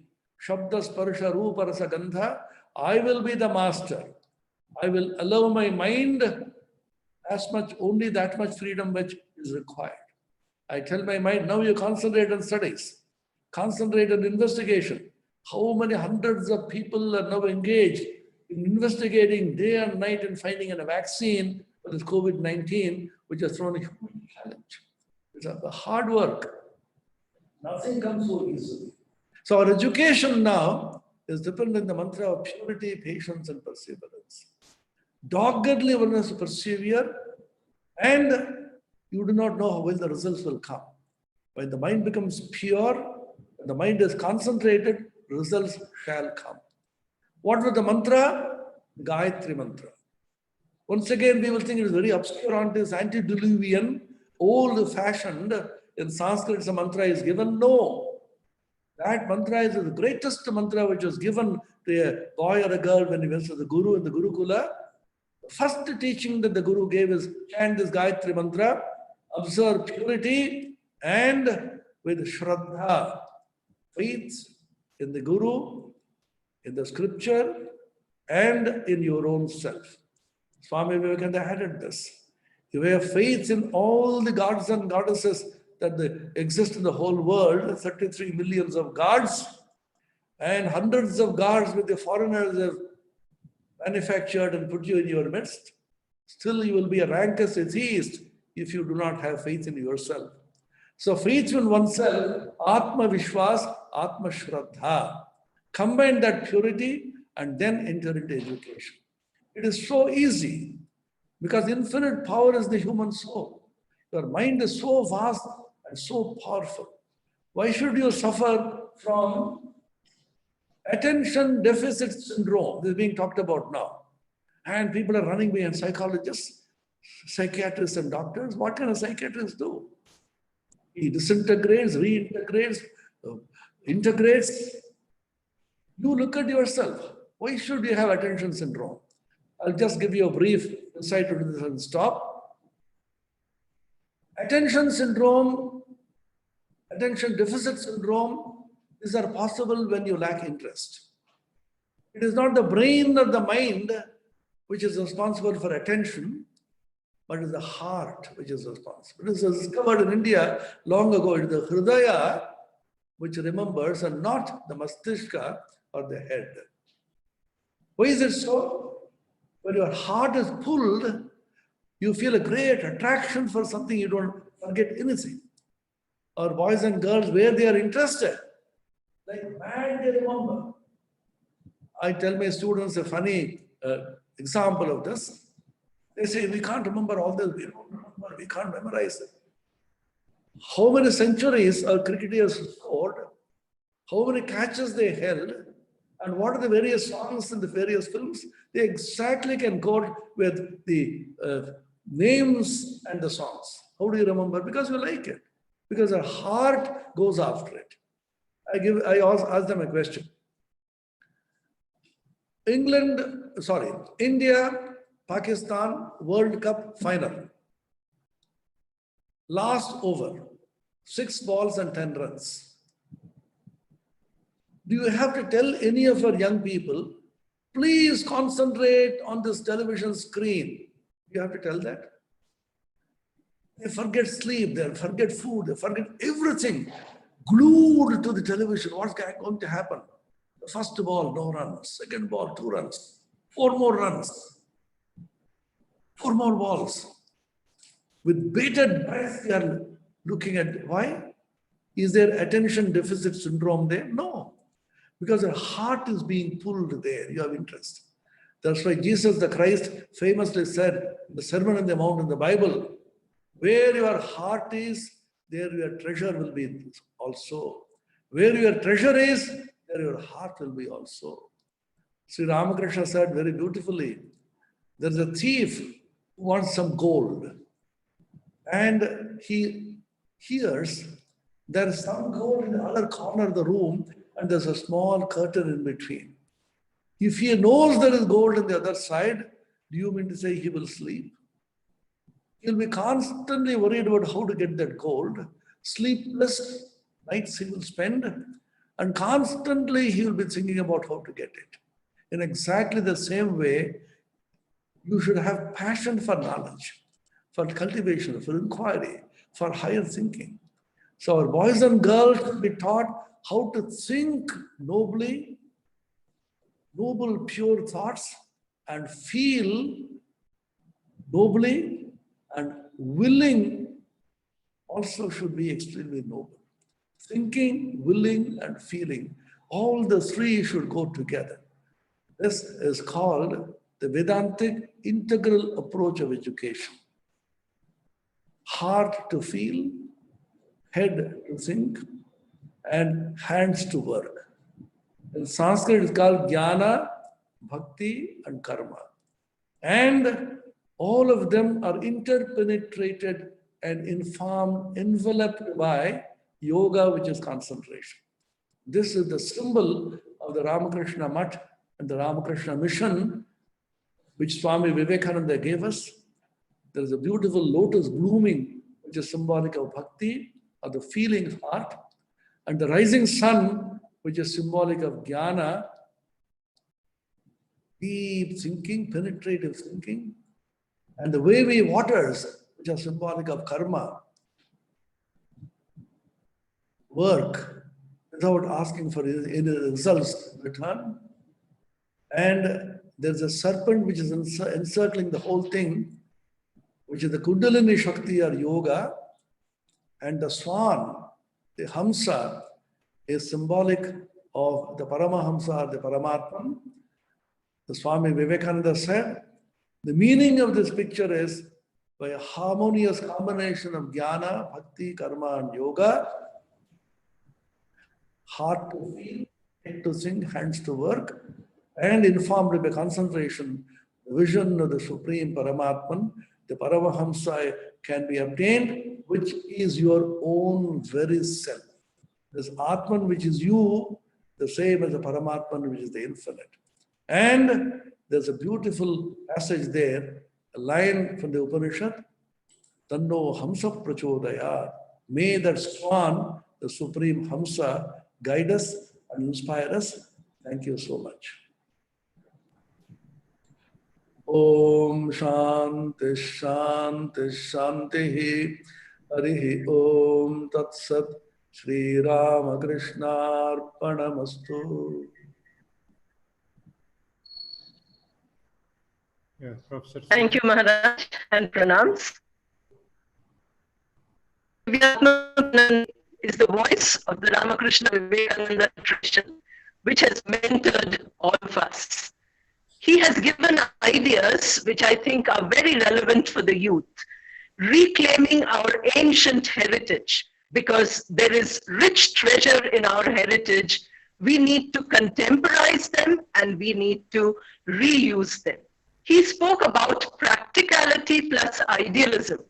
Today we find that ideal youth are going in the wrong direction. Really idealistic youth, highly educated, are also going into terrorism, etc. So we need to think how Swamiji said practicality and idealism blended together, going towards positivity. That is the message he gave. He said, rejuvenate yourself, for the youth, for every participant who's here today, regrouping into the mind and spirit. Each word Swamiji spoke about referred to the topic of our webinar today, and I'm sure a wonderful array of ideas have come to us.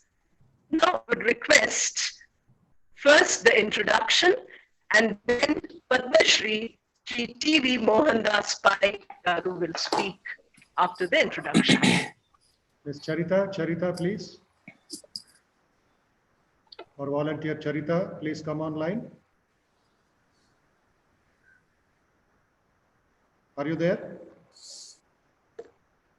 Charita?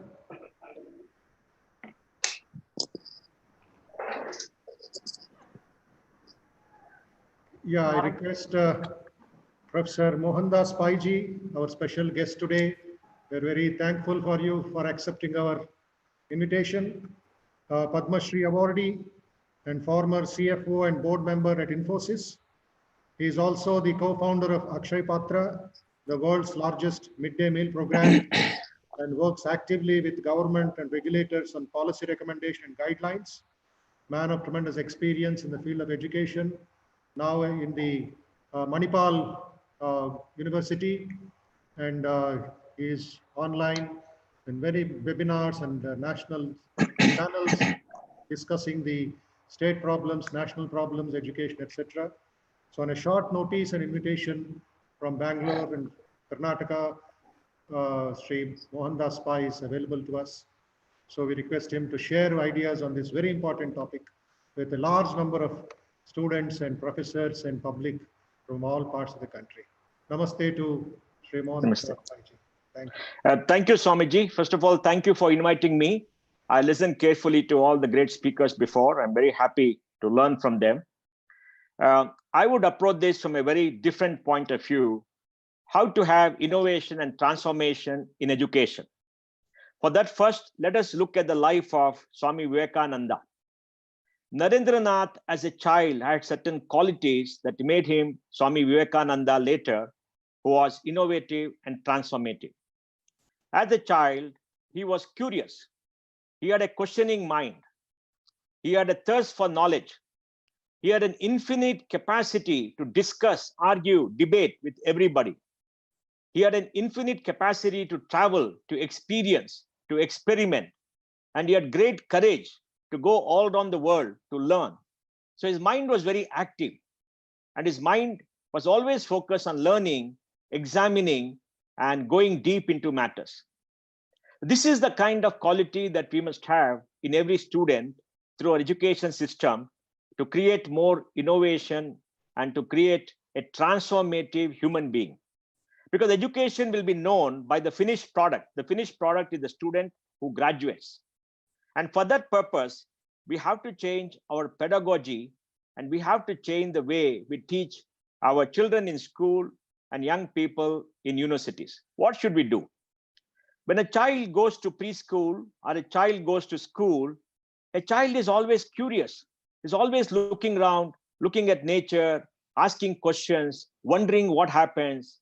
It looks with awe at books, at pictures, at discovery, and it all goes down into his mind and it resides in his mind. Neurons work, like Swamiji said, the brain is very plastic. But when it goes to school, it is subjected to a one-sided dialogue where there is a curriculum, there is a teacher who tells the young child what to do, how to do. There's an exam that the child has to pass. The child is not allowed to experiment. The child is not allowed to wander. The child is not allowed to keep the curiosity. The child is beaten into shape, into a product. And it is because the education system that we have today, which I will explain sometime later. Of course, a fair number of children still retain the curiosity, they still wonder at nature, still wonder at the external world. They still have that passion and energy to change, to learn, to do many things, and they do very well in life. Now, why is it so? Because our education system is based upon the Industrial Revolution era. Education 1.0 happened in the Gurukula in India and the academy of Greece. What was the teaching there? A young student went to stay in the house of his teacher. And when you went to a house of a teacher, the teacher took you in as his own child and taught you, lived with the teacher. You did the housework, you learned with him, you debated with him, you discussed with him. And your curiosity was satisfied because it was not a one-way broadcast. It was two-way. You could ask question, the teacher asked question, they chanted, they examined, they wandered around, they discovered, and everybody was encouraged to think and to debate and to do many things. So the curiosity was retained and encouraged to explore on their own and look at matters and solutions so that the child discovered the way for himself or herself. Even in the Academy of Greece, that was the same process. Now, when the Industrial Revolution came, suddenly there's an advent of machines. The pace of life increased. The machines led to increased production. Economic growth took off. Quality of life improved. People's income improved. There's a need for more and more people to be educated. So they started the education system where there was a class, there was a curriculum, there was a teacher who has read more books than the students, and the teacher came and taught. The students listened. They all wrote down the notes. They were taught to do some exercises. And at the end of it, there's a rigorous examination. They passed the examination and they had a piece of paper which gave them an entry for a job because there's so many people required to run the economy and jobs are available. And this was the kind of institution that was developed. All universities and everything morphed into this. Of course, many of these universities retained curiosity to research. They got public funding. There was great role for the age of discovery at a particular time in the world. And when people explored, people discovered great things in science and technology, applied that, especially in the last century.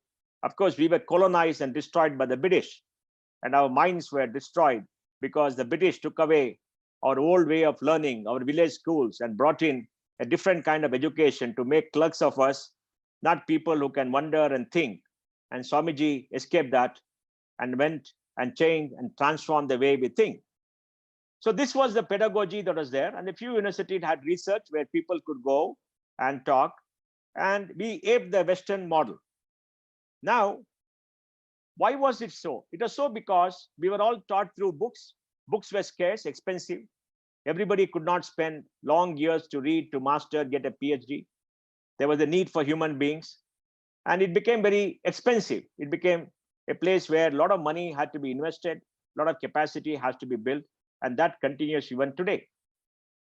And now we have to move on to education 3.0 and education 4.0. Education 3.0 is a mix of online, offline education, where you go to a university or a school and you are taught. At the same time, you can take courses online and you can do many things on your own.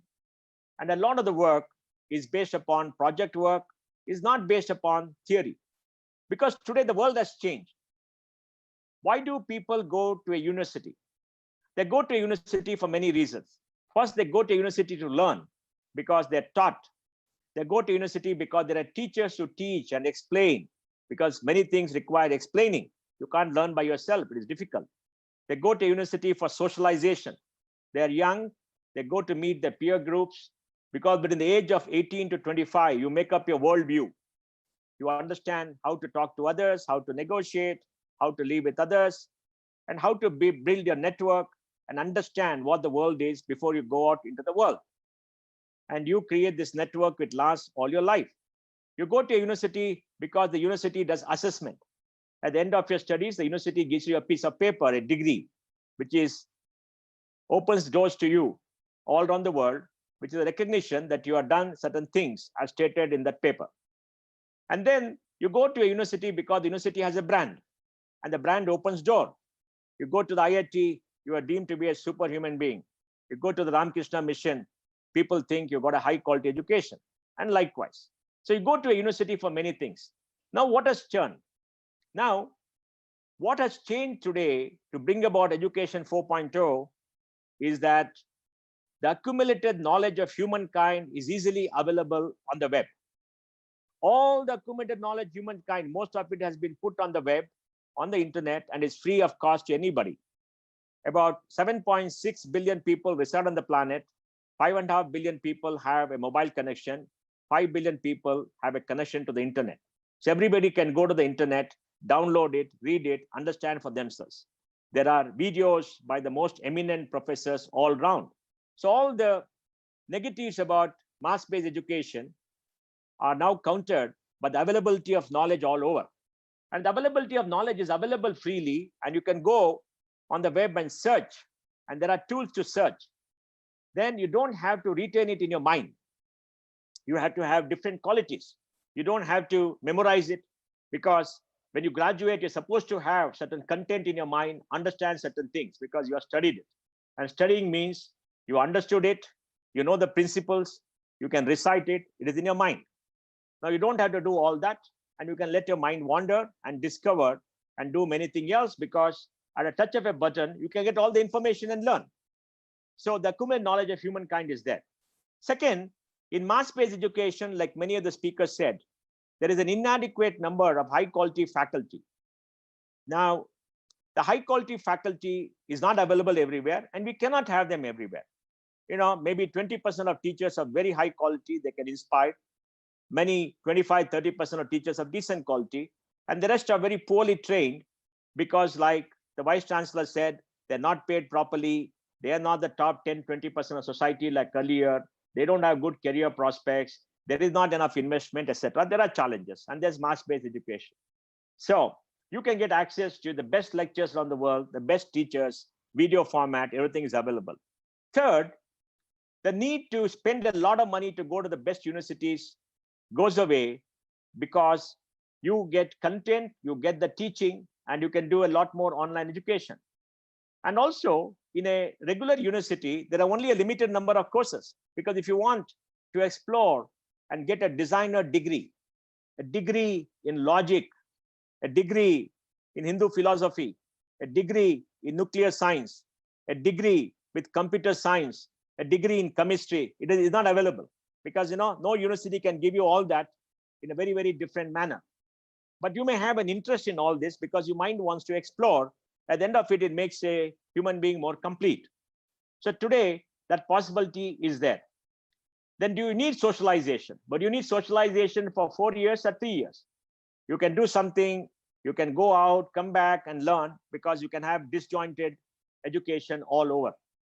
And then do you have to get that brand of certain universities, certain networks? Well, they are necessary, but there's a cost to pay for that. So all the things that you needed in a regular university traditionally can be done in a different view. In Education 4.0, a student can come to a university, talk to a tutor, and design their own courses.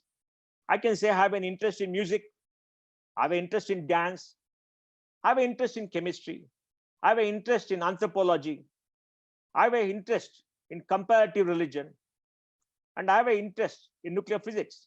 So I want all these topics. Then the tutor can tell them, in this university, we'll give you course A, B, and C. You can study it. Now we have a partner universities which can give you online courses, or you can go and spend some time there and get those courses. And then collect all the credits and come back to us at a time of your choosing, and we'll give you a degree with all those courses, and you'll be off. So today, an individual can get tailor-made education fit for what they want. Will everybody take it? Maybe not. Will 20, 30% take it? Maybe. But increasingly, more and more students will have flexibility. And if you give them flexibility, then they will enjoy learning. Today, many students don't enjoy learning. It is boring. Why is it boring? Because the minds are not exercised. They're not curious. The minds are not satiated. The classroom is too big.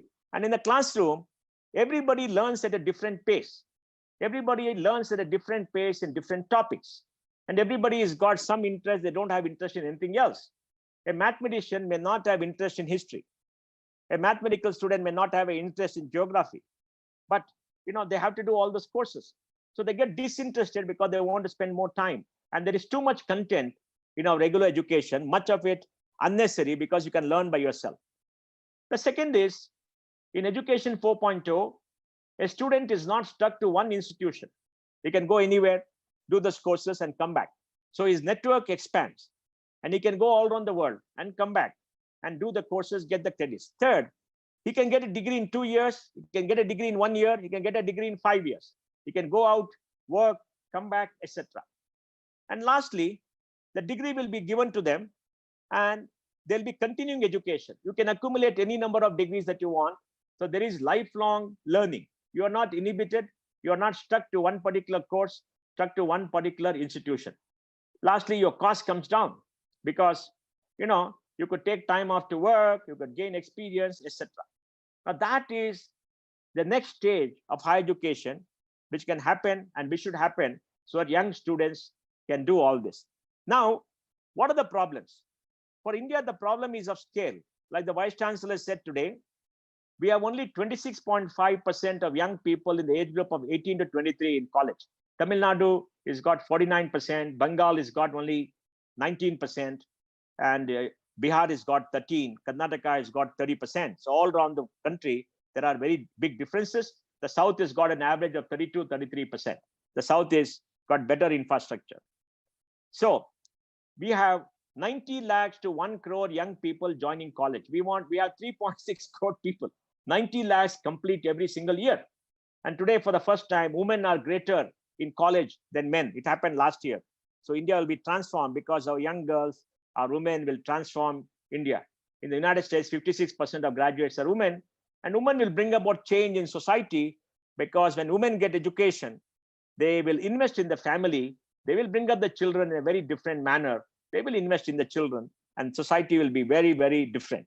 A male-dominated society is very macho, very dominated in violence and in suppression and oppression because the males are built to look out to get power. They all want power, whereas the women don't look for power. They look for a much more stable society and they're very family focused by their very nature. The DNA and the wiring is similar to that. So we are seeing this kind of change. So we have scale. We have inadequate investment in education. 65% of higher education is private. You have to pay a fee. So public funding is very less. All around the country, maybe only 2 lakh crores is spent on higher education. 4.5 lakh crores is spent by the government on primary and school education. So we have the challenge of numbers. So we'll not be able to give the same quality to everybody. And we have to understand that and accept that. But if you can give it to 20, 25%, 30%, we would have done a job because they will change society and education can become innovative and it can become transformative. And the next problem is we don't have enough teachers, good teachers. We have enough teachers, but not good teachers. Who is a good teacher? A good teacher is the one who can inspire young people, who can allow young people to go on a voyage of discovery, to retain the curiosity, who will ask them to ask questions, who will have a dialogue with them, a two-way dialogue. And to do that, the teacher should be very secure. And the teacher should also understand the teacher does not know everything. There's no need to tell students you know everything. You know certain things and you can explain. And if you don't know something, you can read and come and debate. That's perfectly fine. So you have to suppress your ego that you are the dominating force in the class and everybody is a supplicant. So that feudal notion should go. And that is very difficult to do over a period of time unless you are a very secure individual. So we don't have enough funding. We have large numbers. We don't have enough teachers, but we have to innovate. And to innovate, we have to redesign our schools. In the school, much more effort should be based on a dialogue with the children, on a questioning by the children, more project work. And the content load should come down. Children don't have to learn so much of content, mug it up or memorize it and go write an examination. And the examination can be internal assessment so that teachers don't come back. And I believe every child should get 12 years of schooling. Even if after 12 years, the child goes and fails, what you call fail, because you don't get 35% is okay. Just give them a degree of completion. So they completed 12 years. Why is that? Because the 12 years are very important for the child. The child goes to an institution, the child has a teacher, the child learns values, the child learns how to live, the child learns how to interact with people, the child learns to communicate, build the personality, and there's a very essential. We should not fail any child and send them away from school. There's a great waste of a future generation. Every child should finish 12 years. Some will do very well. Some will not do very well, but it's okay. They finish 12 years and they're all getting prepared for life. And then We must allow anybody who wants to go to college to go to college. For that, our university system should have 3 tiers, like we are recommended from FICCI. The first tier should be research-based institutions. There, young people who are research-based, who want to create knowledge can go there. And they should be very clear that the research-focused and teaching comes along with research. They require public funding. All universities spend together only 1,500 crores on research, much of it public. They're all starved of research. People bemoan why our universities are not good and all that, but you don't fund them for research. We have to give them money for research. And India can fund 5,000 to 6,000, 7,000 crores a year if only the government realizes it's important. Because the government of India and the state spend 50 lakh crore a year. 50 lakh crore a year is the budget of the state and union government, and you can easily spend 5,000 to 6,000 crores on research. You can cut it from somewhere else. It is available. But the attitude is just not there because the political leaders don't understand the impact. They all take pride. You go abroad, you're going there, you're going to Cornell, Harvard, yeah, but that's very foolish. Why don't we have a set of institutions, the top 100 universities which are research-based, and give them public funding? The next 200 universities could be research come teaching, where possibly 10%, 15% is research because it's required, and the balance could be teaching. And most of the universities are teaching universities. And there we could have good level of teaching and students could be there. And the third could be community colleges where young people go to get a degree, to spend 3 years, understand and assimilate knowledge and create network and form a global view. Because at the time they're growing up, we don't want them to go into the workforce.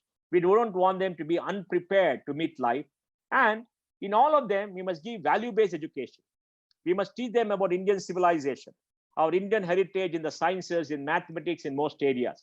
We must teach them about a great value system, about what the lives of a great people are. Because at the end of the day, every person is a human being full of emotion. And we need values because they must learn the distinction between right and wrong. They must learn not to do papa. They must learn not to harm with others. They must learn to live with others in peace and harmony and not have violence. And they have differences. They must learn to resolve the differences through dialogue, to debate, not through violence or taking to the gun. And they must learn that, life is finite. Life is finite. And we must live the life well, peacefully. That's what God has made this world for. It has been created for that. And they must learn the kind of values and civilization. We are Indians. We are not Americans. We are not Englishmen. We are not Chinese. We are Indians. And we have a certain way of living like the Ramakrishna ashram does. So that is what we should do. We should redesign our education and we should do that. What should teachers do?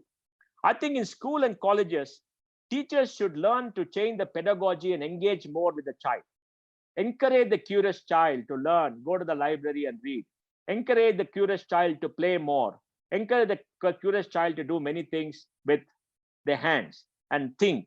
Encourage the curious child to write. Encourage the curious child to be confident, to talk, to present, etc. And don't suppress the child's instincts because every child has got great instincts and great curiosity. And when the child becomes a young person, comes to college, continue same culture. We need an open, transparent culture. Is discipline required? Yes, discipline should be self-discipline. Discipline should not be enforced in colleges. Why can't people come in shorts to colleges and a t-shirt like an American university? Why should they be a uniform? Yes, we have a uniform because very many poor children come and they come in tattered clothes and they don't have enough. Yes, there is a sad part of it. But, once you come to a certain level, you should have greater freedom.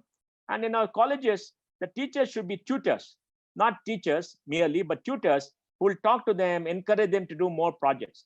And in all our education, more projects and self-study and research and discovery should be taught. The content in all the colleges should come down. We should use technology. We should use flipped classroom, give them rich videos, give them all the content so that all these things can be done. And once you do all that, the young person will grow. And we must teach them that if they want to do further studies, they can always go somewhere. There must be facilities for them to do the postgraduate and the PhD and to discover, so that the entire system will be there. Upward mobility should be there for everybody to study in a community college, go to a research teaching institution, and go to a pure research institution. Wherever the young person wants to go, show the ability, they have to be encouraged. So teachers have to change their attitude. That means assessment process should become less. Teachers should have more time rather than pushing content in a one-way broadcast, to encourage them to read, to encourage them to learn, to do more work in the library. They must teach them to write. They must ask them to come and talk. They must ask them to come and discuss with everybody else. For example, in our university in Antigua for medicine, what we have done is we have said that we will reduce lectures and we'll have group discussion and you learn, and the results have been very good. So I'll stop here by saying that if you want to be innovative, if you want to be transformative, you must allow the young child and the young student to go on a voyage of discovery, to think, to become a complete person, to give them confidence, to develop their self and to develop their ability like young Narendranath did. But he was blessed and he was born very differently. But we can largely follow that model. And we must change the pedagogy, change the way we interact. Can it be done in the existing regulatory system? We can still do it. And we can do it. It depends on the teacher, depends on the institution. I'm sure the Vivekananda Institute of Human Excellence will take all this and change the way of pedagogy, encourage people to think and work. If we do all that, we can make education innovative and transformative. And we can see a very, very new India. Thank you very much. Thank you very much, sir. That was very nice. Shri Pai has told us a blueprint about the finished product.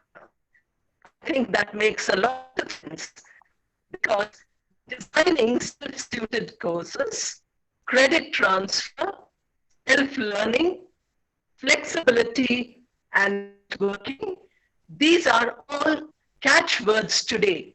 The youngsters would have got wonderful ideas from all this, and so also the curriculum designers, because a lot of ideas went to them, comparing the Industrial Revolution, the education after the Industrial Revolution with the Gurukul of India or the Academy of Greece, I think was a wonderful point for us to learn. As a woman, I think I appreciated very much, sir, your idea about majority of coming to education and positively transformative. Then teacher as inspirer be a wonderful model for teachers. Some of my own students who are teachers today are in the webinar I saw, and I'm sure for all of them, it will be a real good idea. You gave wonderful examples of hands-on education, education which becomes the responsibility of the learner, and more and more responsibility goes away from the teacher's end. I think that is also a point well taken.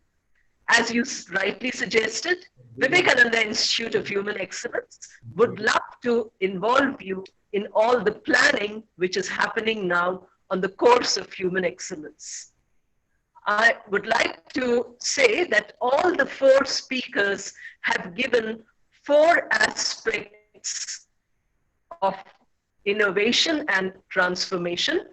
Put together, all these four parts make for holistic education. And if every child can get this holistic education, nobody stop India from going to that place as the leader of the world, which Vivekananda said. My role, I think, finishes. I hand over to revered Bodhamayanandaji, and the rest of it, Bodhamayanandaji will continue. Namaste. Thank you. And thank you to all the four speakers. Thank you, Professor Sumita Roy. There's one small question for Anil Sahasrabudhe. I'll read out that question if sir can answer. She is connected with you in Pune, Kanchan Gogate of Times of India.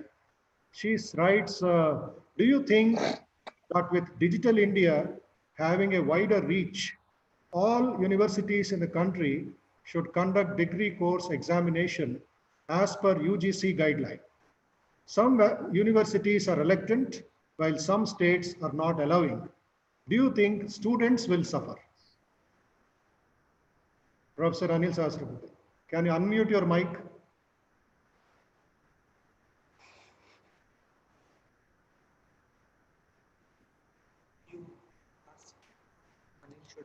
Anil, 1 minute, sir.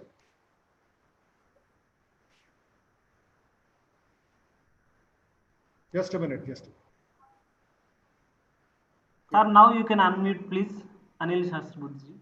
Yeah, Anil sir, you can answer. Sure. Now I'm unmuted. See, the control is entirely in the hands of the administrator. So I have no choice here. Anyways, the UGC guidelines are quite flexible. I think people have not understood correctly. While the students of the final year who are getting the degree naturally required to be examined, and the examination need not be in the same format as we are used to all these years in terms of a 3-hour paper, pen and paper, you sit there and write it. It can be in different forms. It can be on wherever it is not possible in online, you can have different types of 10 minutes finished. mini projects. I think evaluation should be a holistic evaluation rather than See this, Dr. Sahasrabudhe. So, the administrator is time and again controlling me, so I think I will stop at this. So please look at it in a holistic manner, and the industry has to also accept finally the person who has got graduation degree, whether it is appropriate, and therefore some kind of an evaluation of a student in terms of his learning is required. So this learning could be in the form of VIVA examination, it can be a practice-oriented examination, it can be a thesis-written examination, it can be a group work, it can be online examination, it can be also paper and pen examination. Doc, can you tell us how you transformed Pune, where you spent 6 wonderful years and made it into an IIT and better than IIT? Just tell us for 2-3 minutes what you did, because that's a great role model for us. Mohandas Pai, so there is a book published by Observer Research Foundation on this. People may refer to this entire story, but if you are asking me to do that in a couple of minutes, thanks to the Honorable Chairman of the Board of Governors of the COEP, Dr. F.C. Kohli, who was an inspiration for all of us. Today, at the age of 96, still he goes to office, he walks around, he takes his own, learning exercise, that lifelong learning which you talked about. I think that is the principle with which we started.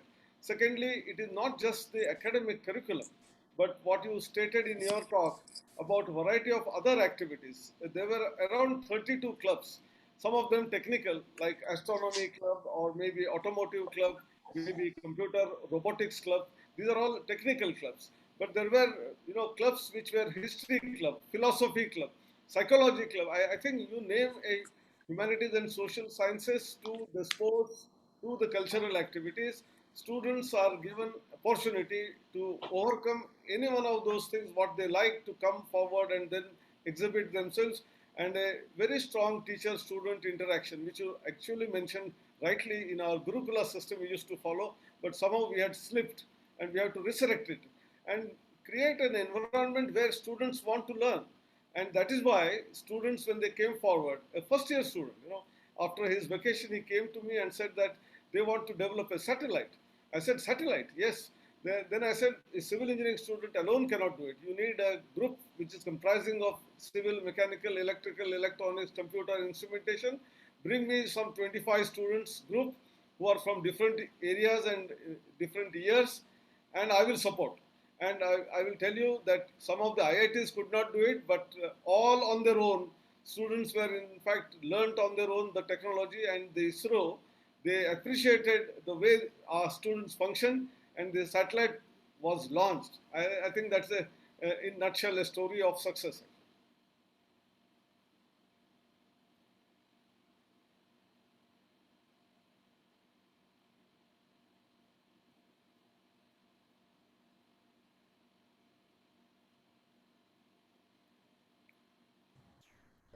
I think whoever is speaking should unmute. Yes. This is a question to Swami Atmapriyanandaji Maharaj. To integrate Vedic and Indic ethos in education, do we also need research methodology that is Indic based than Western research methodology? Yeah, research methodology is neither Indian nor foreign nor anything. Just like you don't say theory of relativity is American or Jewish and Ramanujan's researches are Hindu. Methodology is methodology. So research methodology which they have developed over the years in a particular, they also constantly need changes. So there are two groups, one saying we need everything Indic, everything Indian. The other group, we need everything Western. Swami Vivekananda said there is a combination of both. in which the methodology should be developed by the people in tune with the circumstances in which they are working, or population, or the availability of teachers, availability of resources, and so on. So having a methodology which is based on our own ethos simply means the Gurukula, once again, we go back to that, in which the students and teacher have a very strong interaction. In the researchers, in everywhere, not even in India, elsewhere, everywhere, the research supervisor is like a father figure to the student. So they interact very closely, they keep on discussing year after year and so on. So the methodology which is developed is not important, as much as people who implement this methodology and the teacher being a constant guide and philosopher to the student, participating in his woes and wails, and constantly encouraging him to come out with the best which he has. Yeah. Thank you, Swamiji. And there is a question to Shri Mohandas Pai. Today's webinar brought in positives and also negatives in our education system. Can you guide the youth on how should we as youth on overcoming these shortcomings? Should all the youth fly abroad because education is better there? Well, I would tell everybody, please follow your dream. You must have a dream, what you want to do. Narendranath had a dream. He lived his dream. It is a particular dream. So you must have a dream. You must think what you want to do with your life and pursue your dream. If a dream can be done in India, do it in India. If a dream can be done outside, go outside. Wherever your dream can be achieved, do that. But one thing you must remember, you're an Indian. You belong to a great civilization. You belong to a civilization, great values. Keep all that here and try as much as possible to come back to India and work here and, grow this country. Like Swami Vivekananda became an ambassador for the whole world based on Vedic philosophy. You should also become an ambassador for India, but follow your dream, because when you follow your dream, you'll keep your mind curious. You learn yourself. You'll have great energy, great passion. You'll have curiosity. These are all individual attributes. Nobody can suppress that. Nobody can remove it from you. It is within you, and you must exercise that, and you must keep learning. You must have a perpetual learning attitude. For that, you need a curious mind, because God has given you a mind, and you've got infinite capacity in the mind. And today, you're not constrained by a lack of content, lack of knowledge. It's there in the web. It's there everywhere. Go and seek. And once you leave a dream, you'll do very well. Treat the whole world as a home. Look at Dr. Anil Sahasrabudhe, an extremely accomplished individual, great learning. Even today is curious. Even today is joyful. Even today is interacts with people. And look at Swamiji. He has given up, his civilian life to teach you, to do everything else. These are great role models. So follow your dream and decide for yourself what you want to do. Whatever you can do to achieve a dream, do a dream. Live a very good, ethical life. Yeah. And anybody can answer a request, Professor Satyanarayana or your Anil Sahasrabudhe. Education to the poor and underprivileged in this COVID-19, the post-COVID-19 situation. Because we are talking about big universities and infrastructure and science and technology, but what is the situation at the ground in the villages or in the tribal areas in Madhya Pradesh or Chhattisgarh? How do we bring up that standard, their lives? I think I would like to mention a few things which are very important and critical. On one side, we have been talking about online education. Certainly for online education, connectivity and internet availability is very important. Sometimes even in cities like Delhi, Mumbai, Bangalore, we get snapped with the speed with which we are able to watch our various videos, etc. Therefore, immediate task with the government should be like we built roads to all the villages, electricity to all villages. How do we make BharatNet a successful model of reaching internet to nooks and corners of the country is important. Second part is how do we support those students who do not have devices, whether it is laptops or whether it is computers or whether it is even smartphones. Either of these devices which are important for getting this online education, either you provide free of cost for some of those students who need it, like direct beneficiary transfer methodology, or some of the social organizations, NGOs, the NASCOM and these companies, they can donate their computers and various instruments which they have.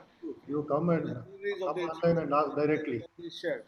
I had been pitching for quite some time on various media here that every one of us who are middle class and above middle class at least have 4 to 5 mobile phones, which are smartphones, which we used earlier, and today they are lying idle in our homes. Why can't we, if they are okay, they just like that donate it, otherwise fix it and give it to the nearest possible educational institute. They can be given to the poor children who do not have this access. And some of the companies which provide data, they can give some amount of data free of cost so that learning will not stop for anyone who is interested. Mohandas rightly said that whoever has whatever passion, we must support him or support her, whether it is in India or abroad. So within the country also, we must provide this kind of support system, and government is seized on the matter, and immediately after the lockdown, many things will start falling in place. We already talked about digital India, so it will take a bigger transformation in terms of reach of internet. But I would like to also answer to one of the earlier questions, which was elaborated by Swami Atmapriyanandaji about research methodology. I would like to tell everyone that MHRD has set up a division called Indian Knowledge Systems, Bharatiya Jnana Parampara. And all of you who are interested in this may please join the movement. And by providing what is available in our literature in the ancient past, how we can make it relevant to today, and how it can be made further research in those areas and make it relevant for the future.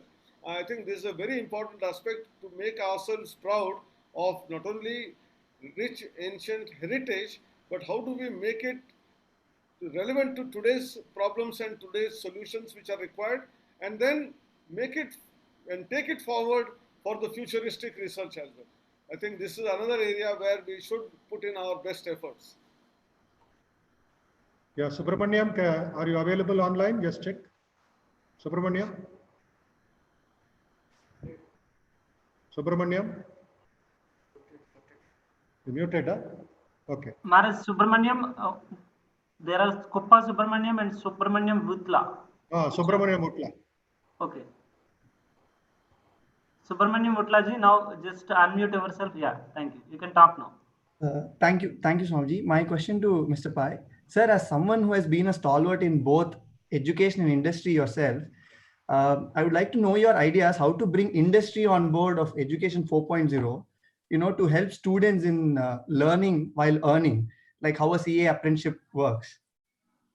Thank you. I think for that, see, the most important thing in interacting with industry, which none of the academics, barring Dr. Anil Sahasrabudhe, understand, and he's been extremely successful, is what are you offering them in return? You would just sit down and say, I'm a university, come and talk to me, come and do that. Nobody will come to you. You must go approach universities. I mean, businesses. You must talk to them. You must build a relationship. Invite them to your college. Invite them to interact. Ask them to sit on your academic council, on an advisory board. Work with them. And then talk to them, can you take our students as interns and develop an internship course for them? And tell them, look, we want them to be apprentices. They will go work 1 year, they'll come back and build a relationship. Once you build a relationship, you can do that very easily. So people can go work for a year as an apprentice, can learn, can come back and learn, because that 1 year experience of working industry is invaluable to you, because you know the real world. The university is not the real world, especially in India. It doesn't reflect the real world. In many parts of the world, in the US, it reflects part of the real world. So you can make a transition. Here, making the transition is very difficult. So you have to go out, you have to reach. I mean, again, Dr. Anil Sahasrabudhe in Pune has been extremely successful. He can get any industry to come, any industry interact, whatever he wants, he gets it done. Why? Because he has spoken to them, interact with them, he gives them something extra, and he gives them the pride of working with a great institution. Industry wants that pride. People want that pride. You must do that. So that communication and outreach and interaction is extremely important, and you must build relationship. Life is a network. Society is a network of interest. The Ramakrishna Ashram has got his own network. It's a very powerful network. So use that network to demonstrate, and you can do it. So look, all I feel is that all the impediments are in your mind. Okay? In any school, in any college, nothing prevents the young person from learning, from being curious, from asking, going to the library, reading. Why didn't you do it? Why do we have such negative thoughts? Colleges are not good. This is not good. Yes, teachers are not good. Fine. Go to a library. Self-learn. Be self-motivated. The key is, are we self-motivated? And self-motivation should come from the family. Look at Narendranath as a young man. You're so self-motivated. That is the quality all of us should have. And if you have self-motivation, we will do extremely well. And nobody can suppress us. Nobody can put us down. You will do extremely well wherever you are. Thank you, sir. I think if the screen share is allowed, I will show you the internship portal developed in-house by AICTE and which has internships provided by different companies. And there is a stipend associated. So what you said, earn while learn, is also possible. Provided you... We'll arrange that screen share. Before that, maybe Atmapriyanandaji has got a question from one of our audience. I'll just read out that question for just for a minute. Right. Yeah, the question is, does the pace of learning affect our capacity to be creative? Is the 12-year plus 3-year model effective to create scientists? What is the best recipe to thought-provoking and creativity-building education? My question to Swami Atmapriyanandaji. So this has been discussed in several ways, whether we should have a standard pattern, which we now have. But given the population of the country, some kind of structure is absolutely necessary. Although we theoretically say we should have openness and we should have innovation and all that, kind of structured learning is actually necessary. It is not that, as it is beautifully explained by both Anil ji and our Mohandas ji. So we need not be confined to this. The difficulty in our set is that we always try to find out what is not possible in the present setup. So what is possible in spite of the present setup is what innovation and challenges are all about. So in spite of that, you can yourself do certain things for which you don't need the support either the college or the university. Now, if the knowledge is just available at the click of a mouse, how much are those students actually using them? It is so unfortunate that our students constantly complain about everything else except themselves. How much time they are spending? The 3-4 months, they could have spent tremendously and so much of creativity rather than that being depressed and I'm upset and do this, etc. So always believe that you can do great things. As Vivekananda said, you are born to achieve something great. Don't leave this world without making a mark. If you have that kind of capacity and confidence in yourself, it is possible for you to go beyond the curriculum, beyond the 3 plus 5 years and so on, and be able to do things which you yourself will be wonderstruck after some time. Each one of us has tremendous potential. This belief and constantly trying to expand your horizon of knowledge in spite of, although in the midst of the curriculum study, is a challenge which is possible and doable. Yeah, so Professor Anil ji, your screen sharing is available. No, I think it's somehow not working. I just checked it. Anyway, there is an internship portal. You can Google out and find out, or come to AICTE website and you will have the link and you can apply for internship with stipend. This is very important that, schools and colleges which are in remote areas, they always find problem of industry interaction. Pune, I was lucky that Pune is an industrial city. And with 150 years of history, we had so many alumni, so connect is very easily possible. But for those institutions who are in slightly remote areas, they do have difficulties. And for that, we have developed an internship portal where people onboard internships from industry and as well as government departments, and students can apply and take those internships. A person, a follower of Swami Vivekananda has done so much of innovation, transformation as chairman of AICTE. Just look at that. Why can't everybody do it?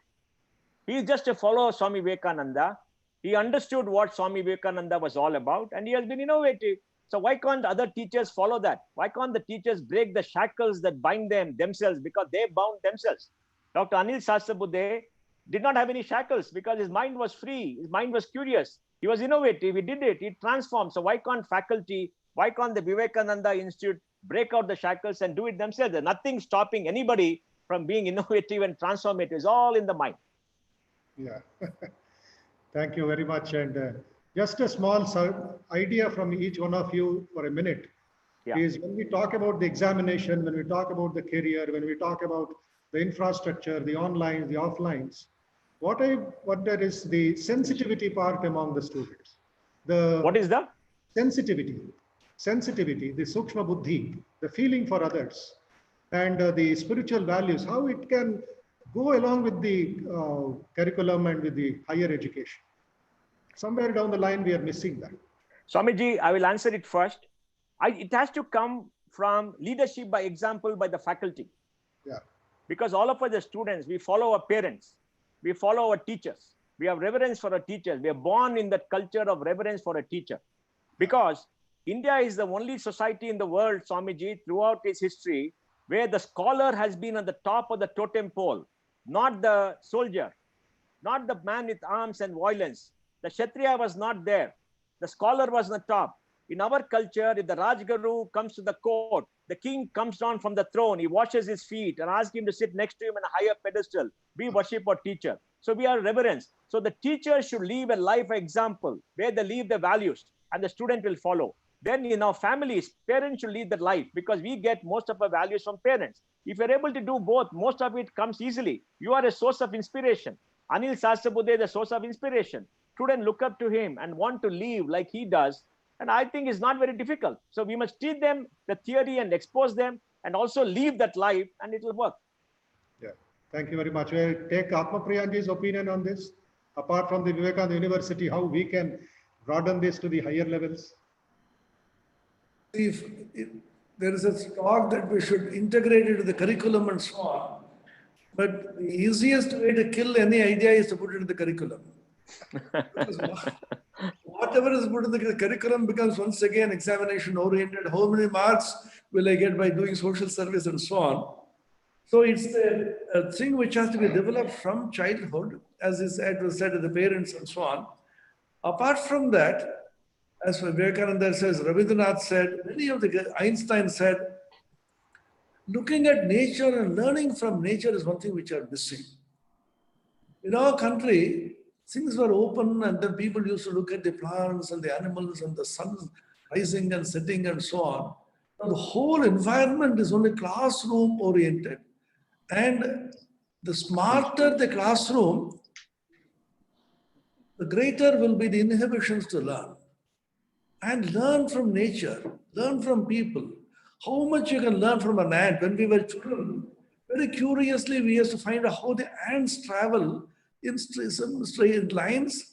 And we used to put a small drop of water and immediately there's a communication. One ant immediately turns back, says something to the other ant. The whole army of ants turns back and marches back. With great curiosity, we used to see that. And how ants used to carry small grains for the rainy day, a huge amount of grain they used to store. And mosquitoes, we have plenty of them at Belur. So how much we learn from the mosquitoes, how they carefully come and pick out people who are new guests. Any Swami coming as a guest, immediately the mosquitoes will spot the blood of the Swami. So what I'm saying is, nature has so much to give us. And we can, by observing nature, 100,000 things can be learned and through analogy. Science and technology, the greatest innovations has gone only through analogy. The planetary electron, Rutherford was trying to find out how the electrons are placed around the nucleus. Perhaps you saw the sun rising and found, this is the way. Finish, man. It's like the planets are moving around the sun, the electrons are moving around the nucleus. So constantly learning from nature, analogy, and through connection of ideas. Our ideas are all not connected to one another. Knowledge was one once upon a time. We broke them into various disciplines, and now we are trying to reintegrate them through interdisciplinary approach. If knowledge can be thought of as one, akhanda jnana, which was the original idea in the East. It was not that you graduate in a particular discipline.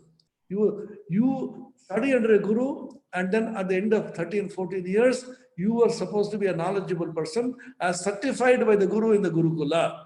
That means you have knowledge about so many things because you are curious to learn. And When you constantly live in a community, you are feeling for the plants, for the animals, for the insects, and for the entire nature, and for the fellow beings who are also participating. Now it is impossible for anybody, any country, to live alone in isolation.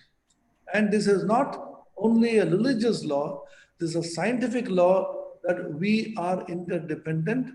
And internet, www, World Wide Web, has clearly shown us that we are living in a web. We are constantly interconnected and we live in a global world. And this awareness internally, if you have, I can't be happy unless the other man is happy. Just one story I will tell you, which I heard from Ranganathanji, used to repeat it so often. He said there's a thing called enlightened selfishness. What is that? There's a farmer who was using very expensive seeds in his own farm and distributing it free of cost to all those around him. Somebody told him, oh, you are stupid, you are a fool. You use good seeds, but why are you so unselfish as to give it away without cost to people around you? He smiled and said, I do it because I'm selfish. How? Because you see, if I use expensive seeds in my farm and my neighbors around use bad seeds, the chances are the birds would pick out those seeds and put it in my farm, and my seeds they will take away. So in order that my farm is protected and my farm grows and thrives, it is necessary that all the farms in my neighborhood are also equally protected and healthy. If I have to be happy, I have to be peaceful, all the people around me should be equally peaceful and happy. It is not only a feeling which I have, it is a psychological and community compulsion. My peace, my joy depends on the peace and joy of the entire world. World of animals, world of plants, world of human beings. If there's kind of an awareness, scientifically, psychologically, religiously, and educationally, is inculcated in the student constantly by the teachers, by the parents, informally, this will go a very long way. Thank you very much, Maharaj. A lot of wonderful ideas. For the concluding this one about this, how we can go ahead apart from the syllabus or apart from the curriculum, as Atmapriyanandaji said. We'll take the final words from Anil Sahasrabudhe before we conclude this wonderful, inspiring webinar. When eminent persons like Mohandas, who is also talked about here as another Swamiji, what is and Swami Atmapriyanandaji, I think nothing is left for me. But the program for Anilji, with your flowing beard like a rishi, you also now look like a sage. Oh, yes. Namaskar, sir. So this universal human values and student induction program, and for training faculty, we have been holding several workshops. These are 5-day workshops, and from a person, individual, body and mind, to the family, to the society, to the entire environment, to the nature. How do we connect ourselves? And to be happy, the rest of the universe needs to be happy. I think this is the message which we have been, sir, doing it. I hope all the teachers must go through these workshops. Many of the faculty have been going through, and if we are able to train our faculty, who will in turn be in the classroom informally, continuously speak about it, I think we will be changing the whole world. Dhanyavad, namaskar. Thank you very much to all the speakers, Professor Sahasrabudhe, Shri Mohandas Pai, Professor Satyanarayana, and revered Swami Atmapriyanandaji Maharaj. There is a message from one of the participants saying that these opportunities through the webinar conducted by Human Excellence last 6 times, we are forgetting the phobia of COVID-19 and give us new strength and positive ideas to lead a peaceful life, a wonderful life for the welfare of the society. So we offer our thanks to everybody for their time, last 2.5 hours. Shanti Mantra. Nearly 600 people participated in this webinar. Shanti Mantra. Yes, Maharaj. Om Asatoma Sadgamaya Tamasoma Jyotirgamaya मृत्योर्मा अमृतंगमय। Om Shanti Shanti Shanti Shanti. Hari ओम तत्सत। Shri रामकृष्णार्पणमस्तु। Thank you, Bodhamayanandaji. You know, Beautiful opportunity. yes, Maharaj. Thank you very much. Pranams. Now go on online. Yes. And we thank Anil Sahasrabudhe for giving us the opportunity to have this human excellence Swayam portal facility also. We are preparing the syllabus and getting it recorded. Thank you. Thank you. This time we shall go ahead. Thank you very much all. Namaste. Professor Satyanarayana, namaste to all of you. Namaste ji. Namaste to all. Kodan Ramji, namaskaram. Thank you for the arrangements. Yeah.